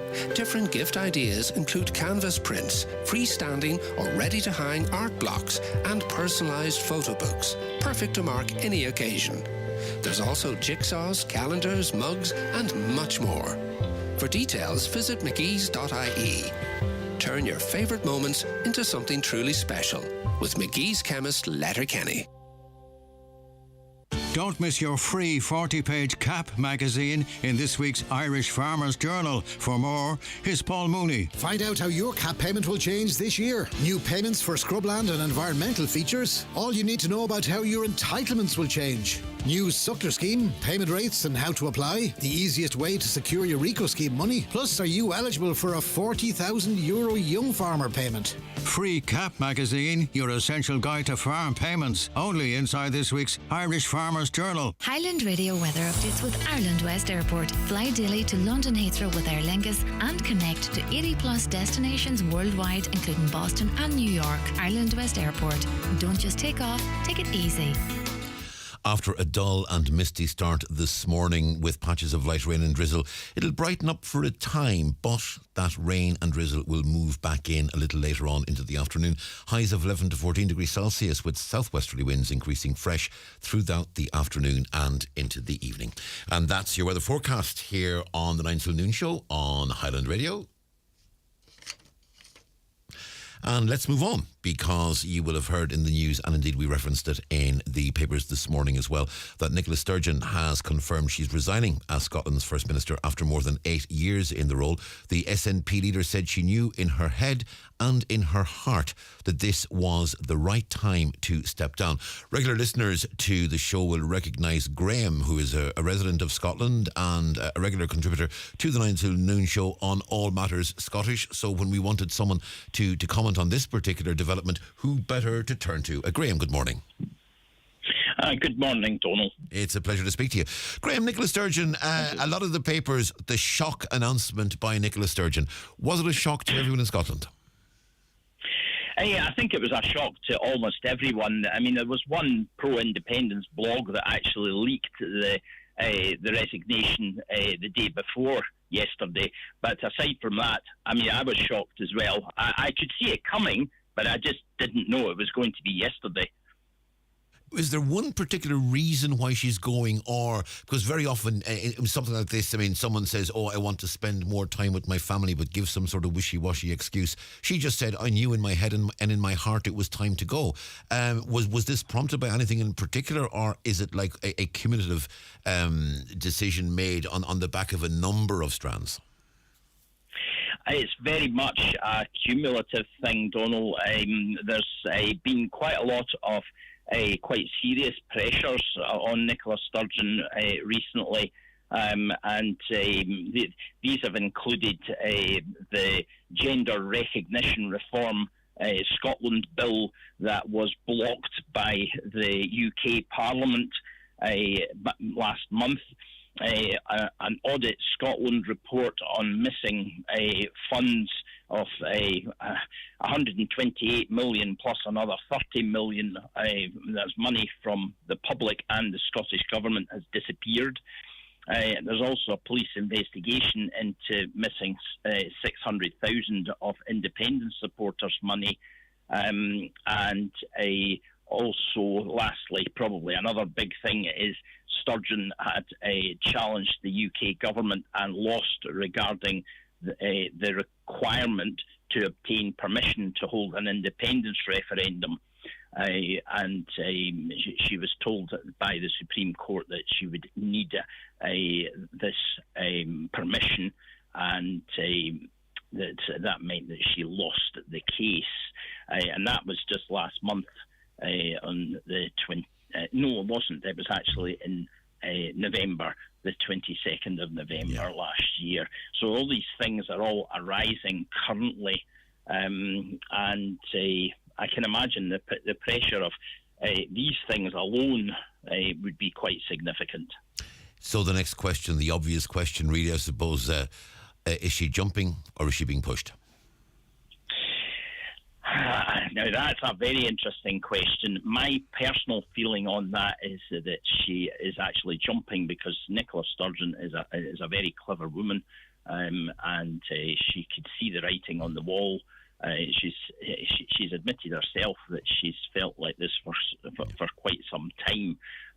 So I think that she has decided to go. There doesn't appear to be an obvious replacement, so it's not as if the SNP hierarchy have been conspiring to get rid of her, as we've seen in other political parties in the UK in comparatively recent times.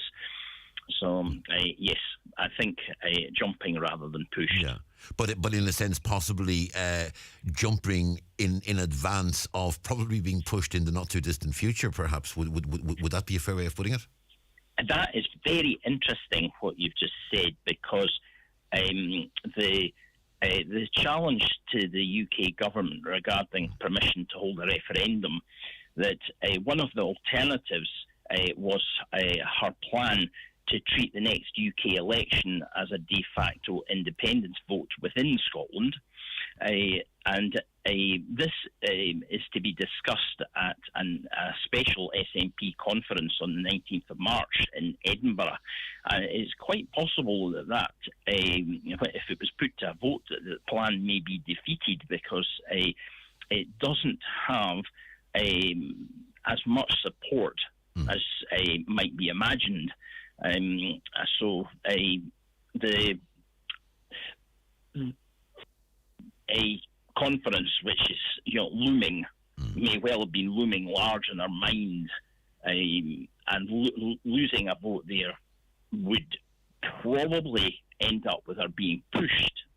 So that was quite interesting what you were saying there. As you've said, there isn't an obvious successor, and I certainly recall when Alex Salmond was still First Minister, but there was rumblings about his going. The name Nicola Sturgeon was on everyone's lips as a sort of an obvious successor at that point in time. Yes. There isn't an equivalent at this point. Who are the front runners in your view? Well, the bookies have already got a front runner, and that's Angus Robertson. Unfortunately for Angus, he is seen as being too right-wing and pro-NATO, so that could cause eruptions within the party. The current deputy leader is John Swinney. He might be seemed to be too old for the job. He has been involved with things in the SNP for a long time, and he was in fact the SNP leader for a while Alex Salmond was taking a little holiday, so to speak. This was a long time ago, so John Swinney's an old figure. But some of the new figures, the younger people, they're not well known outside the Scottish Parliament. They're well enough known to the voters that voted them in the local areas, but they're not really that well known on a wider scale. One of them is Katie Forbes, but she's just very recently had a baby, and it's unlikely that she would be standing for such an office. Right. Graham, it's been a pleasure to speak. We just had a comment from a caller. I can't decide if Nicola Sturgeon resigning is a good thing or not. It's sad to see a strong female leader go, but it shows great responsibility to be able to say, I'm out, unlike male leaders who often never let go of the position despite being well past their sell-by date. An interesting comment indeed, particularly maybe given that the last international high-profile stepping down of a premier was in New Zealand, which was also a very strong female leader by coincidence. Graham, it's been a pleasure. Thank you very much indeed for your perspective, and we shall, of course, be watching this space with interest. Thank you, Donald. Right. The 9 till noon show is brought to you by Letterkenny Credit Union, offering low-rate car loans with fast approval. Apply online at letterkennycu.ie or in office today. Wet n Wild is 20 years in business and would like to thank and reward our loyal customers with a massive 20% off absolutely every product purchased in store during the month of February. Choose from our massive in-store stock of quality outdoor clothing, footwear, equipment and accessories, and 20% discount of all prices will be applied at the till. Don't miss your free 40-page CAP magazine in this week's Irish Farmers Journal. For more, here's Paul Mooney. Find out how your CAP payment will change this year. New payments for scrubland and environmental features. All you need to know about how your entitlements will change. New Suckler scheme, payment rates and how to apply. The easiest way to secure your Eco scheme money. Plus, are you eligible for a €40,000 young farmer payment? Free CAP magazine, your essential guide to farm payments. Only inside this week's Irish Farmers Journal. Callahan's Gala and Go Burt, your one-stop family shop. Drive in to our newly renovated spacious forecourt. Fill up with our upgraded modern fuel pumps and save with our keen Go Fuel prices. Located on the main Letterkenny to Derry Road, we're the ideal pit stop on your Donegal journey. Fast flow fuel, self-service or attended with a smile. Sure, it's all go at Callahan's. Keep out the cold, cold, cold, and ring Fleming for their full range of garage doors, agri doors, insulated doors, milking parlour doors. Fleming, 91 48 234. Do you know what I love about Letterkenny Shopping Centre? I love it because everything I need is under one roof. There's fashion shopping for women and men, health foods and cosmetics, Tesco's and Pennies, free parking and late night shopping Thursday and Friday. I love it because Letterkenny Shopping Centre has it all, including homeware, jewellery, hair and beauty and Revolution Laundry and their free car park. Letterkenny Shopping Centre. So much choice and open 7 days.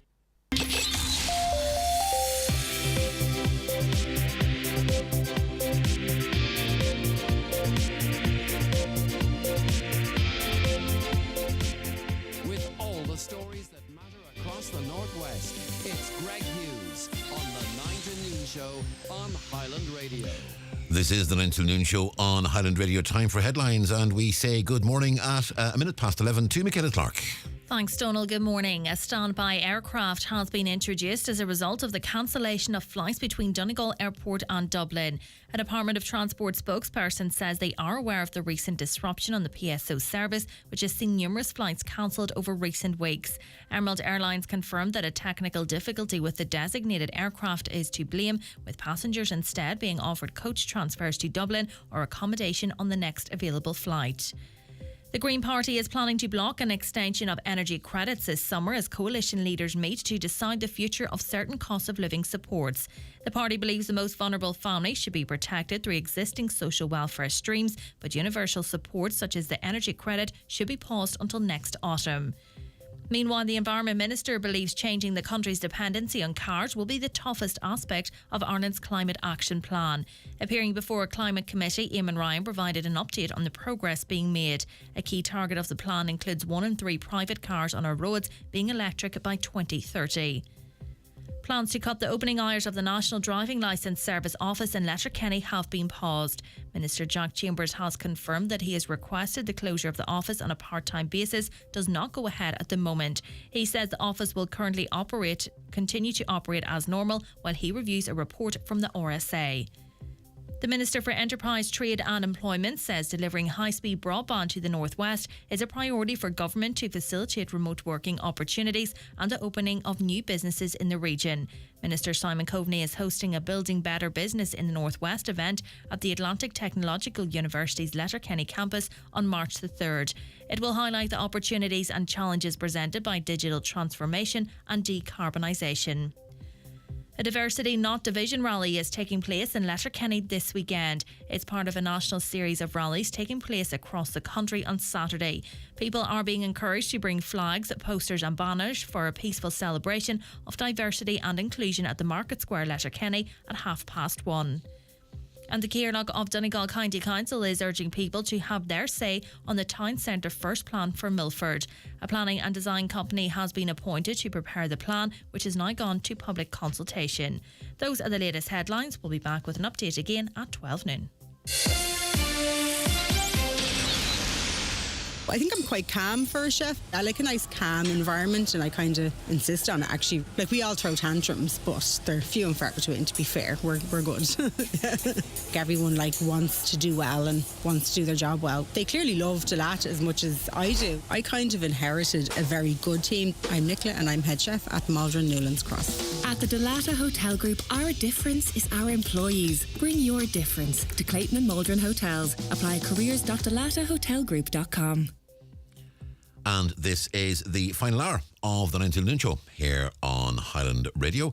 It's just coming up to 11:05. Now, I want to go to Claire McDade from Drumkeen. Claire is the mother of TJ and has been fundraising for over a year for her 2-year-old to allow her get specialist surgery and physiotherapy. Claire, good morning.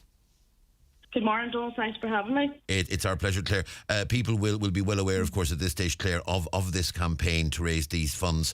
And you're really reissuing your appeal for funding because it's a very big bill you're being faced with. And at the moment, the money is running low. We are indeed, Donal. Yes, we just got estimated from the hospitals of TJ's operations and surgery that she urgently needs. And it's basically costing basically half the money that we've raised so far. And once she has her surgery now, the next up and coming weeks, the doctor from Budapest, we're meeting with him now on the 21st of March. She will have over about 20,000 left now. That'll be for her therapy, her intense therapy and Peter Institute. Now, the estimate we have is that it's going to cost around 8,000 to 10,000 a month for her therapy. And you go out 4 to 6 weeks at a time. So basically when we go out, once she starts going and you'll see the improvement, we'll be running out. Basically. And it's really important because, if she has surgery and doesn't have that follow-up physiotherapy and that specialist treatment in Budapest, it's not going to work. This is a process that requires the surgery and the physio, and that's an absolutely vital part of the process. Yeah, it's not going to work. Once she has the surgery, once she's fully recovered, she needs to get going. She'll be on her feet, and that'll give her the best quality of life. You can't really stop and start in this situation, so we need to just get everybody behind little TJ and, try and reach her targets. And there has been a big push up to now, and people have been supportive, and people have really fallen for her because, as you always say, she's a young girl who, despite everything she's going through, she's constantly smiling, and she is a bundle of joy, and it's great to see that she refuses to lie down and be seen as a sufferer. She wants to smile and get out there, and the more she can get this treatment, the more out there she can get. 100%. She's very determined, little girl, to get it, and she's at that age now. She knows there's something wrong with her feet. She keeps just pointing to her feet, And but there's been great support, and Maggie McDade Piper is the lady has got behind and done most of the work. So we really, really greatly appreciate what she has done and everybody else that has supported us so far. There are a number of events taking place over the course of the coming days. Car boot sale at the community centre in Letterkenny. There'll be a stall there and some other initiatives as well. Tell us some of the things that are happening, how people can help. Yes, Maggie and my sister Patricia have organised a car boot sale this Saturday, the 18th of February, in Letterkenny Community Centre. They're going to be there from 7:30 in the morning. So if anybody is free, could they pop in and support Little TG's cause. Also, there's I think Maggie's another few things lined up for Mother's Day, and hopefully another couple of people will come online now after they hear me on the radio with more events to organise. Anything that's, the coffee mornings or anything small is greatly appreciated. And the Dublin GAA fans Facebook page has got involved and is helping here. They have. Dublin GAA have got a jersey up for raffle, which that's going to be done on March the 17th. So they have, I think, 1,700 raised so far. So they're trying to get it up as much as they can. Yeah. Yeah, and Donegal have done one as well, yeah. Yeah, and there is the overall fundraising page. It's a GoFundMe page. If you want to give us that. Yeah. It's all on. If everybody wants to follow on the Facebook page, it's all TG's Wish to Walk. Yeah. You'll find all the information on there, all her events, all her updates, everything is on that. Yeah, and it's important, as you said, Claire, and people can read TJ's story there as well and get the background here, yeah. Yeah, TG's story's all up there, the reports, her medical history, everything from Budapest. So we actually had the privilege of meeting the Budapest team. They came to Newry there on October to meet another wee boy that was Boston and had surgery, and they got in contact with me. And they met TG for 6 weeks, and in that 6 weeks they had TG up on her knees. Yeah. So it just goes to show you the difference of physiotherapy from here. And there is an inevitable question that other people are going to be asking, Claire, and I want to put it to you.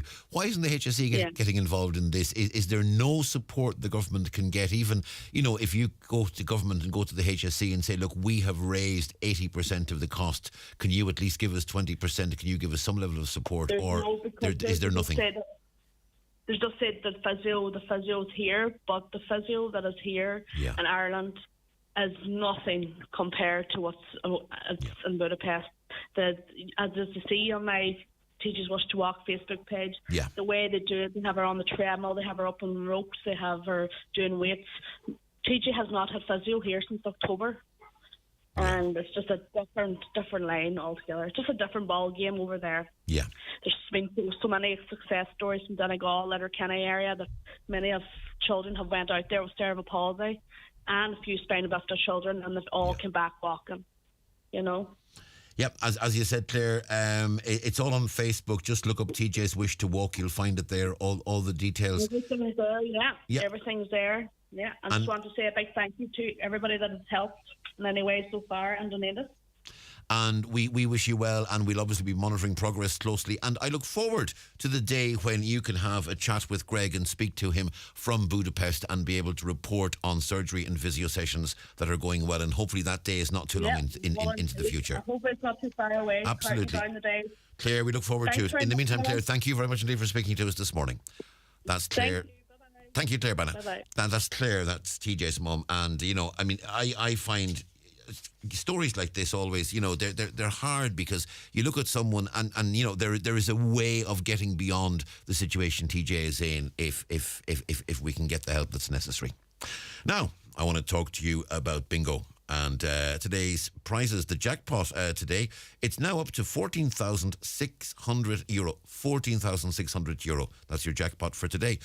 Books for next week are on sale in your local retailer. They're €5 each. Just a couple of the prizes that were won recently, by the way. Alexander's in Stranraer, a €1,300 prize won in a book bought there. Book bought in Barclays in Rafo, another €1,300. Book bought in the lunchbox in Buncrana, 1,200. A book bought in Solo Carn, 1,000. And books bought in the Cope in Fulcara and Carberry's in Rathmullen, €800 and €600 prizes respectively. So the money can be won on Highland Radio NCBI Bingo. Just want to remind you of our Community Hero Award. It's running in association with iMotors. If you know someone who goes beyond the call of duty, helping in the community, caring, volunteering, going that extra mile for neighbours or friends, the Community Hero will receive a brand new 231 Nissan Qashqai for 12 months. Nominate you believe someone to be a hero in your community by emailing their name, address, the reason why, and your contact details to comments@highlandradio.com or post your nomination to Highland Radio, Mountaintop, Letterkenny. The closing date for entries is the 22nd of this month, and the winner will be announced by Greg on the 9 till noon show on the 24th of February. More details available on our website, highlandradio.com. Now we're going to be talking about a very interesting issue in just a few moments, but before we do that, we're going to take a short break. The county's #1 talk show, the 9 till noon show on Highland Radio. The 9 till noon show is brought to you by Letterkenny Credit Union. Digital loans now available. Apply online or via our app today and get your loan transferred directly to your current account. It's pizza night, and if it isn't, it really should be. With an M&S hand-stretched, stone-ground pizza, a choice of topping plus an indulgent side, all for €8. You can't top a great pizza. Well, you can, but we've already done it for you. Available in-store now. This is not just dine-in. This is the home of dine-in from M&S.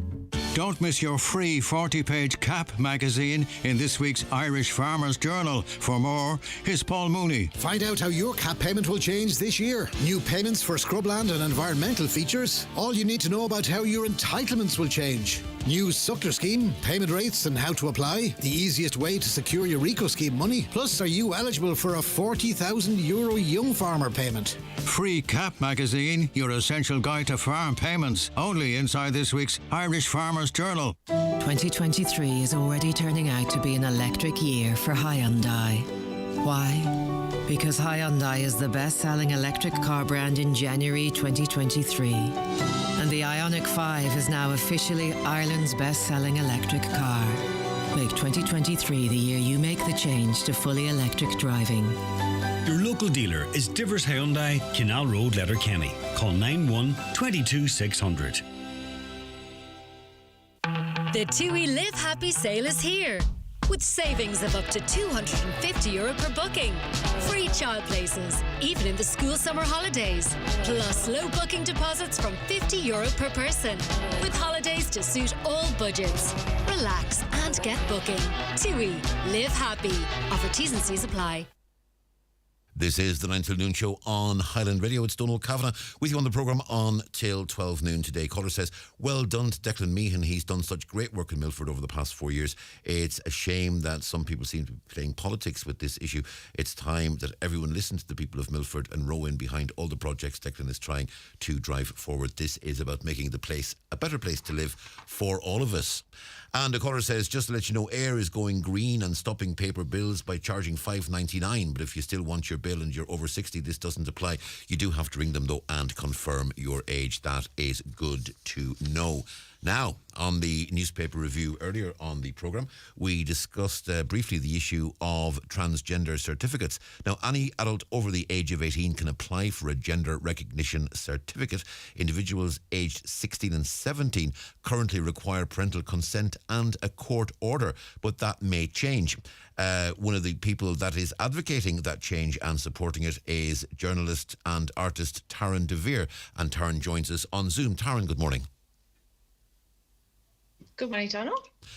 Great to talk to you, Taryn. This is something you have a personal interest in, Taryn, and you believe that the easier it's made for those who are transgender and are seeking to advance it, the better it is for everyone. Yeah. Well, actually, I was a bit shocked by Dr. O'Shea's comments because they show a profound lack of understanding for how difficult it is trans people to be able to access. You know, essentially, we're just talking about self. Taryn, this is not a great connection. What I'm going to suggest, if you don't mind, Taryn, I'm going to talk across you. Trans people who do want to go down a medical route. Yeah. Do you know, this Zoom connection is dropping. I think what we might do is abandon Zoom, and if you stand by, Taryn, Caroline will ring you and we'll just continue this on the phone, because we can't really hear what you're saying. Okay. And I think it's too important an issue to lose. So if you don't mind, Taryn, I'll terminate the Zoom, and then what we will do is we'll call you back on the phone. So just bear with us for just a moment, if you would. Now, just apologies for that. Now, so what we'll do is, as we say, we will call Taryn back, and hopefully we'll get it sorted. Right, Taryn, Caroline, as I said, Caroline is going to try and call you, and we'll do this by phone instead. So we'll just cut the Zoom down. In the meantime, just a couple of more comments. If the broadband the state handed over €3 billion and counting, caller says, to one private firm. We'll get back to that comment because Taryn is on line one. Taryn, good morning. Good morning, Donald. Sorry about that. Yeah, that's okay. No, it wasn't a great connection. Again, another indication of how important it is that we get broadband into every part of this county, because I suspect where you are, you could do with some good high-speed broadband. I really could. Absolutely. Well, we raised the issue with the Minister for Enterprise earlier, so hopefully he'll bring that message back to Cabinet. Taryn, as you were saying, you were somewhat surprised at the comments by the professor on this issue. I was, yeah, because, first of all, Dr. O'Shea doesn't, I'm confused about why he's weighing in on trans healthcare, because he no longer is treating trans patients.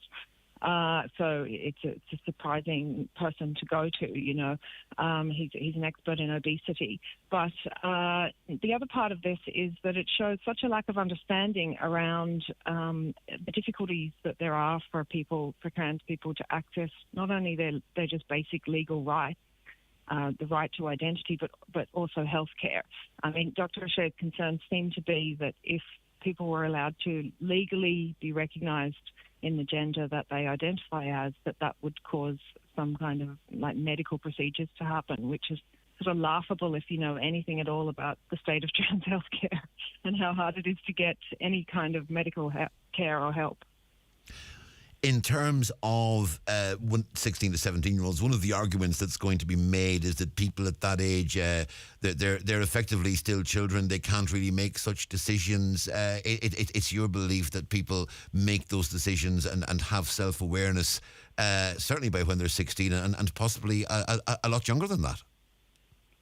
Well, I mean, there's a lot of studies to show that people, both cisgender and transgender, know their gender identity sometimes as young as the age of 2. And that's actual studies and research. That's not my opinion. That is science. And if you ask your average cisgender person, what age did you know that you don't or were a boy or a man, I dare say that you could go back quite far in your childhood and know that.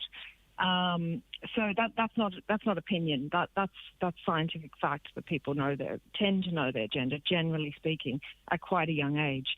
What we're talking about here is just legal recognition of gender identity for 16 and 17-year-olds. And so that's just a piece of paper that says, your gender identity is this or that. It doesn't mean anything more than that. It's not a magical card that allows you sudden access to major surgery or hormone treatment or anything like that. And I think a lot of people may mistakenly think that is the case, because you'll find a lot of people think that transgender equals surgery, and in many cases it doesn't. Exactly. In fact, there's only a very small portion of trans people who actually go on to get surgery, and that is primarily because it is incredibly difficult to get around the world. In various places, unless you have a lot of money and a lot of time, because it tends to take years and years. I mean, let's look at Ireland here, the state of, if you're under 18 and you're a trans person and you're trying to even seek initial appointments or psychological support, there is currently no service provision whatsoever, none, zero, just none. So there's nothing for you. So there's no great, pipeline of sending children to get some kind of medical intervention. It literally doesn't exist in Ireland. There's nothing. So even if this goes through the Dáil, I mean, as you said, this is a piece of paper that allows someone to say, yes, I have a piece of paper, but that piece of paper doesn't in any way guarantee they'll get the services they require, the supports they require, the help they require, and in those selective cases, the surgery they may require. Exactly. And I mean, again, surgery is a very small portion of trans people get surgery, and it does tend to be older trans people who have, maybe worked and have a bit of money behind them to be able to pay for it. It's a years-long process, and generally trans people are looking for the best quality healthcare they can get, which is, any type of trans care that is following the WPATH guidelines, which is the World Society for Transgender Healthcare. And so anybody that was trying to, say, give surgery to a 16-year-old, it would not be following WPATH guidelines. So it's sort of a fantastical idea that maybe a tiny percentage have ever done that, and that gets used to cut off the rights for the majority of people. Gender identity card or gender identity certificate will enable people to be able to be gendered correctly in society, to be able to have their bank account in their right gender, to be able to get a driver's license that states their right gender. It's paperwork, it's bureaucracy. It's not going to affect healthcare in any form. The fact that Norma Foley, the minister, is adamant that the government is ploughing ahead with this particular measure, is that giving you some confidence that there is at least one minister, and it seems more than one in cabinet, who are prepared to actually continue with this despite what is opposition coming from some quarters? Yeah, it does. And Micheál Martin's speech as well at Pride this year in Dublin was very impressive, and I think that he understands that all members of Irish society should be able to access the same rights, and that just because you're transgender or a member of the transgender community doesn't mean that you shouldn't have the same rights as everybody else. And so I think that's great. It's great to see that there is some political leadership here, and it's just about having a society that respects people's autonomy and identity. I don't think that's too much to ask for. And presumably you'd like to see that followed through then, that once we have the commitment to the certification and the commitment to the paperwork, that we will then see a commitment to move on and provide the services. Oh, exactly. And, it would be nice if we were able to provide trans people also with healthcare. It would also be a great thing, So that will be, but that's a completely separate discussion, But, because there certainly is a lot of inequality in that regard too. But what this is just legal recognition for 16 and 17-year-olds. It was interesting in our conversation with Graham. We were discussing the impending resignation of Nicola Sturgeon on the programme just before 11. And one of the issues that she was taking some flack for, that may have contributed to her decision indeed, was her insistence that she was going to push to passing through transgender legislation in the Scottish Parliament. And that was blocked in certain quarters. But she seemed quite determined. And that may have been a factor in her ultimate decision. Yeah, it may have. I mean, that's speculation really, because she hasn't said anything about that. I think the thing about the people who are against trans people having rights is that there's some people who are, in high positions in media in the UK, and they make it seem like that kind of movement has more people behind it than it really does.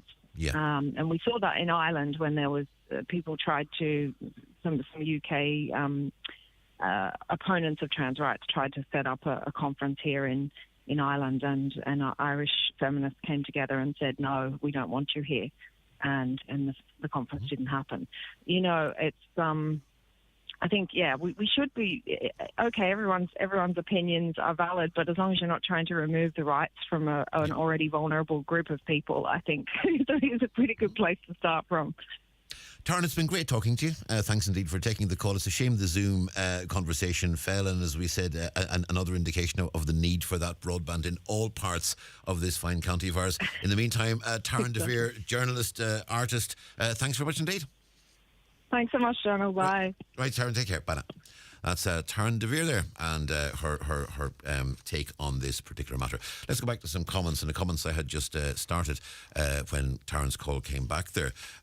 Caller says, with the broadband, the state handed over €3 billion and counting to a private firm which will own it and profit from it. The state won't get 1 share or 1 cent back from the same firm. The same firm sold 90% of its stake to a Spanish company in 2022 for €2.8 billion. Everyone, including senior public servants, were waving red flags on the handover of public money. Why wasn't Mr. Coveney challenged on that? Because the media are run by the elite and we can't rock the boat. Okay, that's your perspective. I was in the emergency department last Tuesday. I went in at 11 and out by 5. I got excellent care. Thank you to all the team there. And there is no question that people are being treated in the emergency department. And I think, in fairness to them, what they will always say is they will prioritise, they will triage, and they will treat the sickest people and the people most in need of treatment as quickly as possible. And unfortunately, if you have a huge waiting number of people, if an emergency comes in, then the waits for those who are less serious is going to be longer and longer and longer. And it's an issue that needs, and we know there is a big discussion going on. Should there be a minor injuries clinic in Letterkenny or elsewhere in Donegal? And that's becoming a big point of discussion at the moment. And we will watch that one with interest too. Okay, 28 minutes past 11. Going to take a short break. Back in a moment when we'll be speaking to the Mayor of Donegal Town about an issue that's brewing there. Watch the show live now on YouTube, Facebook and at highlandradio.com. The 9 till noon show with Letterkenny Credit Union, now offering mortgages from €40,000 to €600,000 with no hidden fees or transaction charges. Letterkenny Credit Union, 9102127. Guess what?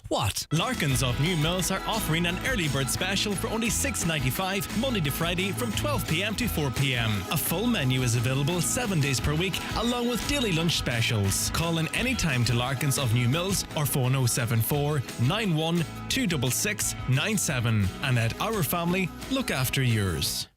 Imagine a device so innovative you're... Accept cookies? There is a device so forward-thinking you... Accept cookies? A device that is so modern you... Accept cookies? Now imagine a technology where cookies don't get in the way of your advertising. Welcome to radio. Advertising that's cookie-free. Visit radiocenterireland.ie to see what radio can do for your product or brand. In the final clearance at Watson Menswear Letterkenny, there's half-price shirts, polo shirts and knitwear. Also, half-price offers on top labels like Superdry and Penguin. Selected suits and footwear, also half-price. Don't miss out on big savings in the final clearance sale at Watson Menswear, Main Street, Letterkenny, and online at watsonmenswear.com. Also, a great selection of First Communion and Confirmation wear now in stock. Go full Lidl for a trolley full of love. We've got bundles for any Valentine's budget, like a rose, card and chocolate bundle for under €5, or a rose, card, deluxe Irish cream liqueur truffles and Board Bia approved deluxe Irish steaks bundle, less than €15. Shop without compromise. Go full Lidl today. Joe Walsh Tours are delighted to announce that the annual Rafo Diocesan Pilgrimage to Lourdes will return in 2023. Fly direct from Derry Airport on May 23rd and spend 5 nights on a fantastic pilgrimage to the beautiful Shrine of Lourdes with the Rafo Diocese. Call 01241 0800 for details. With all the stories that matter across the Northwest, it's Greg Hughes on the 9 to noon show on Highland Radio. Well, it's Donald Kavanagh with you until 12 noon. Just half an hour left on the programme this morning. Let's go to Donegal Town, where plans to erect a giant electricity power unit on Donegal Town's historic diamond have met with local opposition. Joined on the line by the Mayor of Donegal Town, Pádraig Kennedy. Pádraig, good morning. Good morning, Donald, and good morning to all your listeners. Thank you very much indeed. Pádraig, this unit, it's to replace a unit that's already there. But it seems while normally in technology these days things get smaller and smaller and smaller, it seems that the ESB's cabinet is going to be about 3 times the size of the cabinet it's replacing. Yeah, it's if they replace like for like, they've already replaced one up on the corner opposite McGee's shop, where they just arrived one morning. The council were unaware of it, and they just replaced this with this monument in the corner of the diamond. And if they go and replace the other one now, which is down opposite the Abbey Hotel, you'll be blocking off the view of the diamond looking out, and from the Abbey Hotel looking up to the diamond. You'll have 3 monuments in the diamond, and really we only want one monument. If there was a bit of forward thinking, because the Donegal County Council have a plan for redeveloping the diamond, and if they could meet with the ESB and come up with a plan that even if they moved it 20 foot to the left, there's a flower and shrubbery, maybe it could be hidden in there, or maybe you could drop it down a couple of feet. I know you can't put it underground totally, but you could drop it down and it would be more pleasing with the diamond and stuff, you know. As I said during the newspaper review earlier in the programme, there's a picture of you on the front of the Donegal Democrat today, standing beside the existing cabinet with a plywood representation of the size of the new one, and it does look rather massive, it has to be said. Yeah, absolutely. I cut that template just using the size of the original one that's up there, and to take it down, it's 2 or 3 foot higher and wider in all directions, and it's just. I mean, there's a company in Cavan that manufactures. I don't know if they manufacture that type of transformer, but surely to God, you could get maybe 4 smaller ones that could be head around the side of the wall, or as I say, if you have to put in that unit to put it over. Now, I understand, and it's great to see that Donegal needs more lights. Some towns are putting out the lights, and Donegal are putting on more lights, so it's great. But it's such a tourist town. Donegal, as a county, the Wild Atlantic Way has been such a success, and you just want people to come into your town, and the first thing that they see is this monstrosity sitting in the middle of the diamond. There has to be a bit of forward planning. 35 years ago, that might have been okay. That's how long them transformers are there, And now with the new development of the diamond in the town, and then same in the other towns, they've replaced these transformers, they're upgrading the one in Killybegs. They're doing a shore development there, and here there's a couple of these as well stuck in the middle of all, And I would just, that the ESB would be more compassionate to the environment. I know they have a job to do, and they have to make sure there's endless supply of power and stuff, but for the sake of moving a 20-foot one direction, or making it smaller, or making it some way appeasing to the whole setting, I just appeal to common sense in this issue, that we can get it over the line, and that everyone will be happy. And if it's going to be there for another 30 years, surely to God, now if we spent a bit of time thinking, right, if we put the cables to move them around or move it somewhere, that it'll all look the part, and that's all we really want to do. We're not against future development of the town or anything like that. It's just you want, it's just to look that. Have you had the opportunity to discuss this with the ESB? I'm waiting on back. The council have wrote to them, and they're asking them to come into a meeting. So hopefully that they'll come into the meeting, and that a resolution can be found. I was talking to the council engineer this morning, and he's hopeful that there can be a resolution to it, and hopefully that, I suppose it'll come down to cost. But ESB profits last year was pretty high. Now I'm sure the cost of moving this here now would be minuscule in the whole scheme of things, And does it have to be in the town centre? Is there a geographical limit on where this must be in relation to the lights and the power units it serves? Or could it be relocated somewhere slightly off the diamond, off the town centre, somewhere where it would be a little less conspicuous?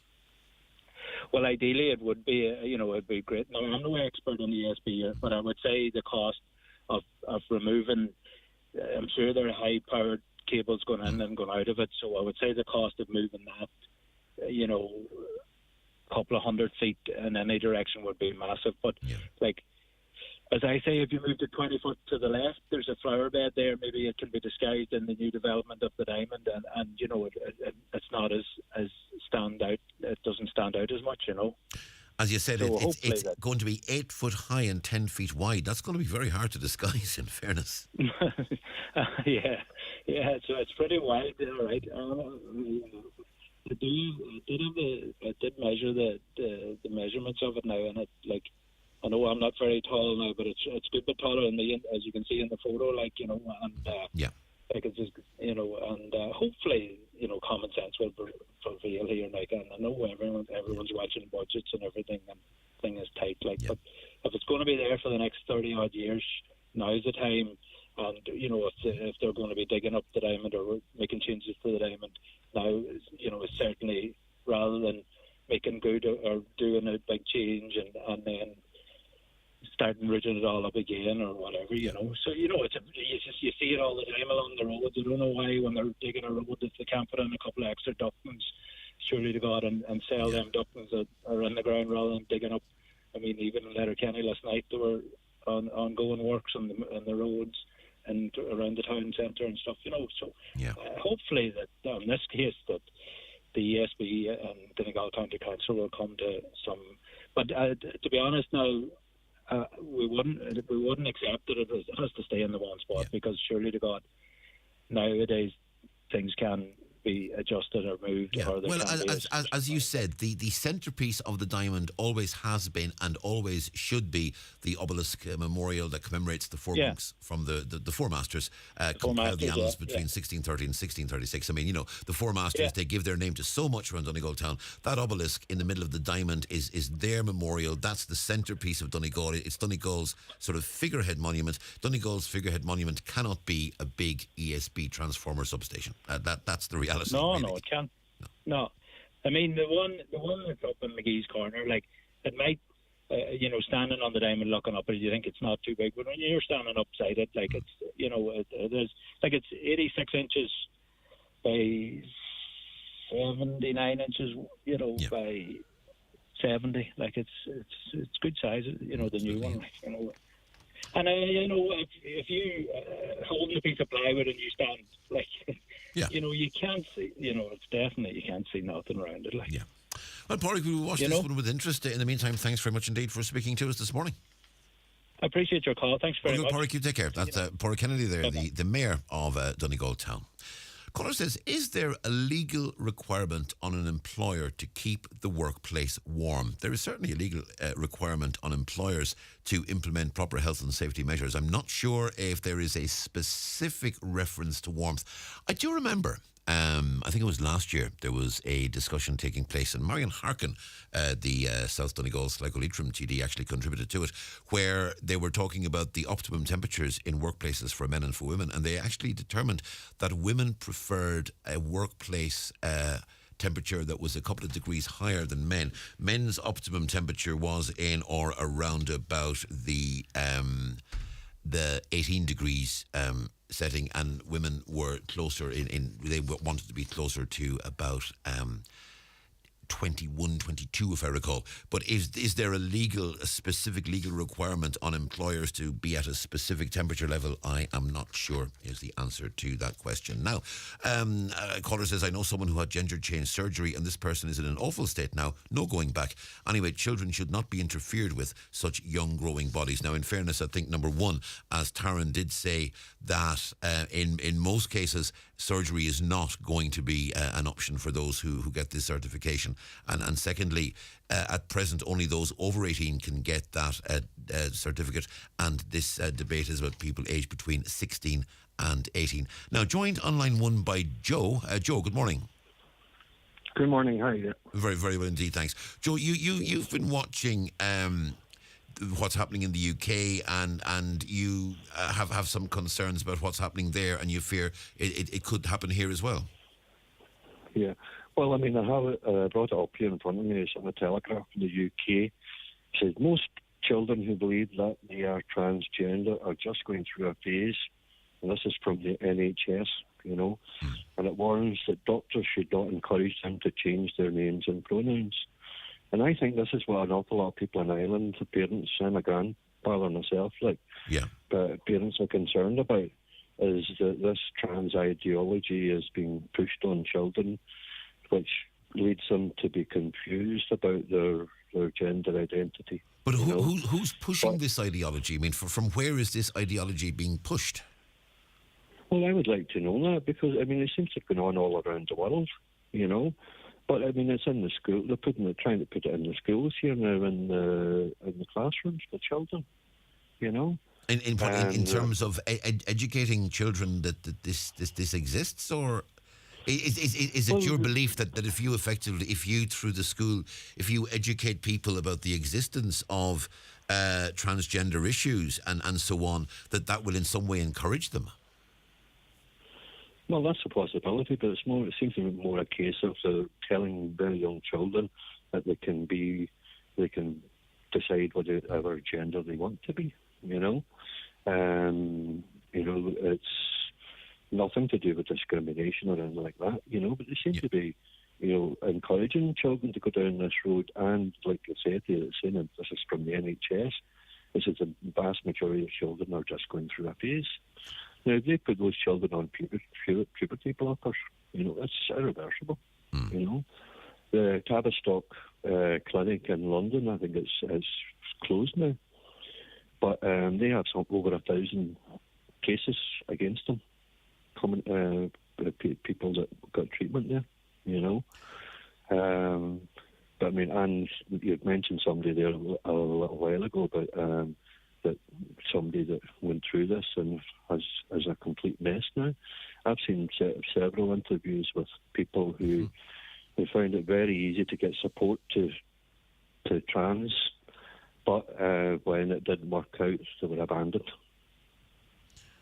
Yeah, no, but I mean, if in the vast majority of cases, though, as Taryn, whom we spoke to earlier, pointed out, I mean, there is no surgery involved in the vast majority of cases. Now, the other thing I think that does need to be clarified is we're speaking here about children, and the specific issue that's going through the Dáil at the moment is one that would allow 16 to 18-year-olds apply for a transgender, a certificate of gender change. Now, we're talking specifically 16 to 18-year-olds. There is no question of younger school children being given any extra rights or younger school children being able to declare themselves. That it's very specific. The debate that's under discussion today is very specifically for 16 to 18-year-olds.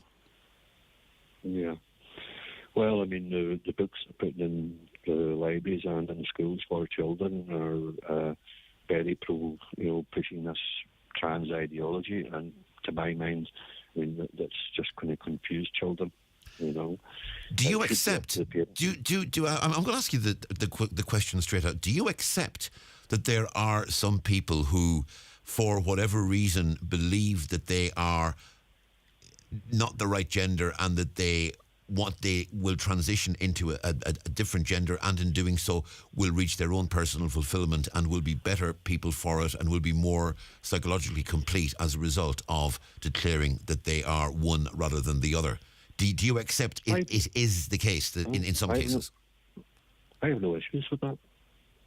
It's the children, what consenting adults do or how they identify is entirely up to themselves. I have no issues with it. But there seems to be a big push on, I mean, look at these drag queen things, drag queen story time for children or for family friendly, I mean, the stuff that's going on there is really, But I think in fairness, I think the drag queen thing is very different. I mean, drag queens are men, and drag queens aren't, transgender as such. They're acting as drag queens, but in many cases they are men. I have as it happens, I have a good friend who happens to be a drag queen, and by day he's a highly qualified and highly placed nurse in a major national hospital in Dublin, and by night he does a show on the drag circuit, and the man that nurses during the day is as professional as any other nurse and will give as good, if not better, care than any other nurse. What he does at night is completely different. But I mean, he is absolutely, not a transgender, and identifies as and is a man with a male name and so on and so forth. So I mean, I know the drag race thing is all, but I mean, I don't think that's. I have no issues with adults. They want to do these things. That's entirely up to them. I have no problem with it. Whatever consenting adults do in private is fine, But these drag queen things are they're calling them family friendly. The children are being brought to them, and it's, to my mind, it's not suitable. I mean, drag queens is a kind of highly sexualized type of show, well, I mean, there are some drag shows I would not bring a child to under any circumstances. I absolutely agree with you there. I mean, there are some drag shows which do have a sexual element, and absolutely a child should not be brought to that, nor should a child be brought to a show where heterosexual sex is being discussed in a jocular fashion in an adult way. I would absolutely have no issue whatsoever with that particular point. Listen, Joe, thanks very much for speaking to us. It's a valid point, and we value it. Thank you. Yeah, thanks very much for letting me. Okay, absolutely. Cheers. That's Joe speaking to us there. Thank you, Joe. That's Joe, and the time, it's 13 minutes to 12. Going to take a short break. Back after these. The 9 till noon show with Letterkenny Credit Union, now offering MyCU current account and debit MasterCard, bringing full banking features, delivered with the same local trustworthy service of your credit union. Highland Radio are going to Scotland from Monday the 1st of May to Thursday the 4th of May with the very best of music, and we would love for you to join us. Staying at the 4-star Crown Plaza Hotel in Glasgow, we are bringing with us some of the biggest country stars, including myself, David James, Declan Ernie and Robert Mazzell, to name a few. You will enjoy luxury travel to Glasgow, 3 nights dinner, bed and breakfast with music and entertainment each evening. Join us on the Highland Fling to Glasgow this May for only €575 per person. To book, call Highland Radio today on 074 91 25,000. Early booking is advisable. Single supplement applies.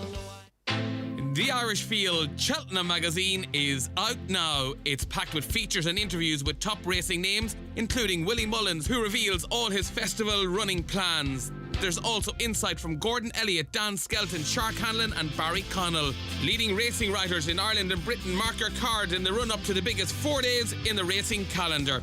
The Irish Field Cheltenham magazine, produced in partnership with Goffs. Order your copy now on theirishfield.ie. At F&F, there's 25% off all clothing until this Sunday, the 19th, with your Tesco Club card. That's 25% off getting that spring look sprung. Now that's worth popping in for. F&F, fashion at Tesco. Products subject to availability. Available in the majority of larger stores. Fabric World's biggest ever winter sale is now on. There's over 5,000 metres of curtain and upholstery now half price or less. All craft and dress fabrics reduced and lining from £1. Why not insulate your home with half price fleece interlining or avail of our fabulous Euro rates at Fabric World Maydown, Derry. Highland Radio weather updates with Ireland West Airport. From March 26th, Aer Lingus will operate a daily service to London Heathrow, providing onward connections to 80+ destinations worldwide. Ireland West Airport. Don't just take off, take it easy. It was dull and misty to start this morning. We've seen some mist and drizzle about. It is brightening up, which is the good news, and it'll stay bright for a while. However, we will see further outbreaks of rain and drizzle move in later on in the afternoon. We'll hit top temperatures of around 11 to 14 degrees Celsius today. Southwesterly winds increasing fresh through the afternoon and evening. And that's the weather forecast. Now, let's talk about it. Before we go to the call, just one or 2 points that have come in. We discussed earlier the development of Milford. Caller says, once you take from a main street, any town will die off. The issue with Milford is the town has lost so much businesses that have never been replaced. And one of the intentions and hopes of having a town centre first plan is that you regenerate the town centre, that you have businesses reopen in the town centre, people go back to live in the town centre, they socialise in the town centre, and the town centre becomes a vibrant place once again. And that is absolutely part of the purview of that plan. A caller says, thanks indeed for highlighting TJ's Wish to Walk fundraiser. Claire spoke so brilliantly. Thanks to Highlands and everyone for their continued support. That's from Maggie, Willie, Helen and Daisy in Listillion. It's our pleasure to do so. And a caller says, I can understand the theory behind books of condolences, and Donegal County Council this week opened one for Turkey and Syria. It's a worthless move, our caller suggests. I imagine they are anyway. What they need is, can't imagine people in Turkey and Syria are interested in condolences. What they need now is monetary donations. That is true, but I think in fairness, there's a lot of people in Donegal in the northwest who are from Turkey and Syria. A lot of people in this region who operate businesses, be it barbers or be it restaurants or whoever, that will have family links in Turkey and Syria, that will want to do something. Indeed, a lot of people in Donegal would regularly holiday in Turkey, have holiday homes in Turkey, and maybe there are people who just want to do something and they want to, they want to express their condolences. And I've no doubt the people that are going, if someone is going to the bother of signing a book of condolences in the council offices, I have no doubt that person will also be going online and making a monetary donation as well. So I don't think, in fairness, it's a matter of signing a book of condolence instead of making a monetary donation. I think the monetary donations are being made too. Now, I want to go to Joe Sweeney, who's the chair of the IFA in Donegal. And Joe, first and foremost, congratulations on your appointment. We heard the reports from the AGM from Chris Ashmore, of course, who was there. And don't forget, by the way, Farming News and interviews is on this evening, around about 5:20 during the main evening news. But Joe, the rising cost of farmers, farmers seeing feed prices rising by 10% and more, around 75% of farmers gravely concerned about this. It's a big issue for IFA. Yeah, it's a big issue for IFA. What we can see happening is farmers are really in a bad place. They're just been squeezed out because of the input prices of feed, fertilizer, fuel, and they're just selling at less than the cost of production at the minute. So if things don't change, we're going to see a mass exodus from farming. What's the only bit of hope we have is that we have a food regulator been appointed by the minister. So we'd like to see that the minister would give him the teeth to deal with the issues and see a transparency in the food chain. What I mean by that is we need to stop underselling. That has to stop. We need fair play, and we need to know our margins. So who is getting the margin? We know that the margin the farmer's getting, but who else is getting it? Is the factories, is the supermarkets?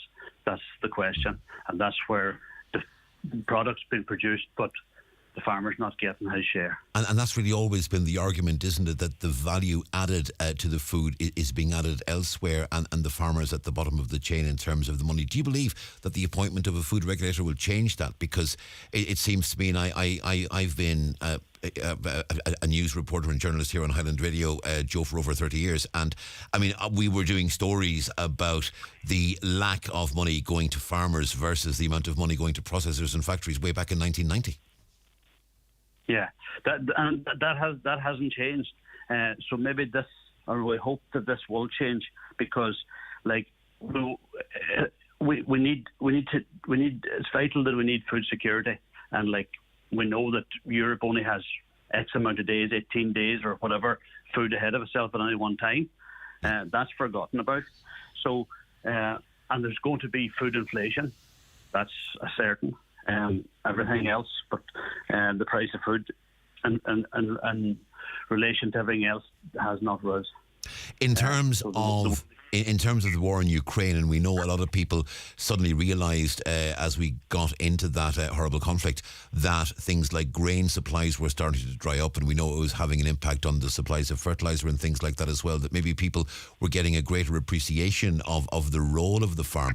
Now, it seems to me that more and more there is a trend in food away from livestock. Now, I know that's presenting its own issues for farming, but also the big talk at the moment is about plant-based this and plant-based that. So, I mean, you know, there is still a focus, it seems, on the fact that food is coming from the ground and food is coming from farms. Is that something that, and I know the whole livestock debate then that goes along with that is a different debate to a certain extent, but the fact that there seems to be this focus on natural food and food from plants and locally grown organic food and locally sourced foods, and on the one hand, all the talk seems to reflect well on the farm and put the farm at the centre. But what you're saying is the way the money moves doesn't reflect that. No, that's what it is. Like we can talk about food from the plants and organics, but like the what the farmer's getting for his food is not enough. There's like the amount of work that goes into it, and to produce that food, like the price of the food would need to at least double. Like there's not enough margin, so like they'll walk away from it rather than produce it. So either one of two things has to happen. Either the farmer absorbs the increased prices themselves, or the supermarkets, the processors, the factories take a cut in their profits to make sure the money is distributed more equally. I mean, a food regulator may make a recommendation. Realistically speaking, do you believe anytime soon that processors, factories and supermarkets are going to voluntarily cut their profits? Well, could it be a case that they'll kill the goose that laid the golden egg? Because the farmers can't absorb any more. They can't. Like we've had the war in the Ukraine, and we've been paying nearly twice the price for fertiliser. It's nearly tripled actually, from €350 up to €1,000. Now, if you were in England or the continent today, urea is 500 a tonne, down from 1,050. Here we're down at 850 to 900, best price. Not going to come much lower by the look of it. Like, who's making the money? Yeah. Joe, it's a perennial issue, and you know, we'll be keeping an eye on this one with interest, but certainly IFA and other organisations are going to be monitoring this and keeping a very close eye, and hopefully this food regulator will be able to get some sort of equity for farmers, and as I say, it's going to be an ongoing issue we will watch with interest. In the meantime, Joe Sweeney, thank you very much indeed. Thanks, Joe. Thank you, Joe. Just a few more comments before we go, because time has caught up with us. With regards to the other Joe that we were speaking to earlier on the phone, caller says, I hope Joe isn't allowing his children or grandchildren to go to pantomimes at Christmas then. Pantos are overrun with men dressed up as women. Clearly that's not family friendly either, according to his logic. Another caller says, if school starts teaching transgender topics, my children will be taken out straight away. It's bizarre. The mental health facilities will need to be expanded enormously, as they are all going to, so it's all they're going to do is destroy our children's mental health. The world has well and truly, a caller says, gone mad. Another caller says, yeah, Joe is correct. Young children are being exposed to the issues of gender too early. And so says a caller. Now, that's it. Time has beaten us. Thank you very much indeed to Caroline for producing and keeping me right as always. Thanks to all of our contributors. Most importantly, thanks to you for listening. Back again on the 9 till noon show tomorrow. In the meantime, John's up next around the Northwest. But for now, have a good day. The 9 till noon show with Letterkenny Credit Union, now offering mortgages from €40,000 to €600,000 with no hidden fees.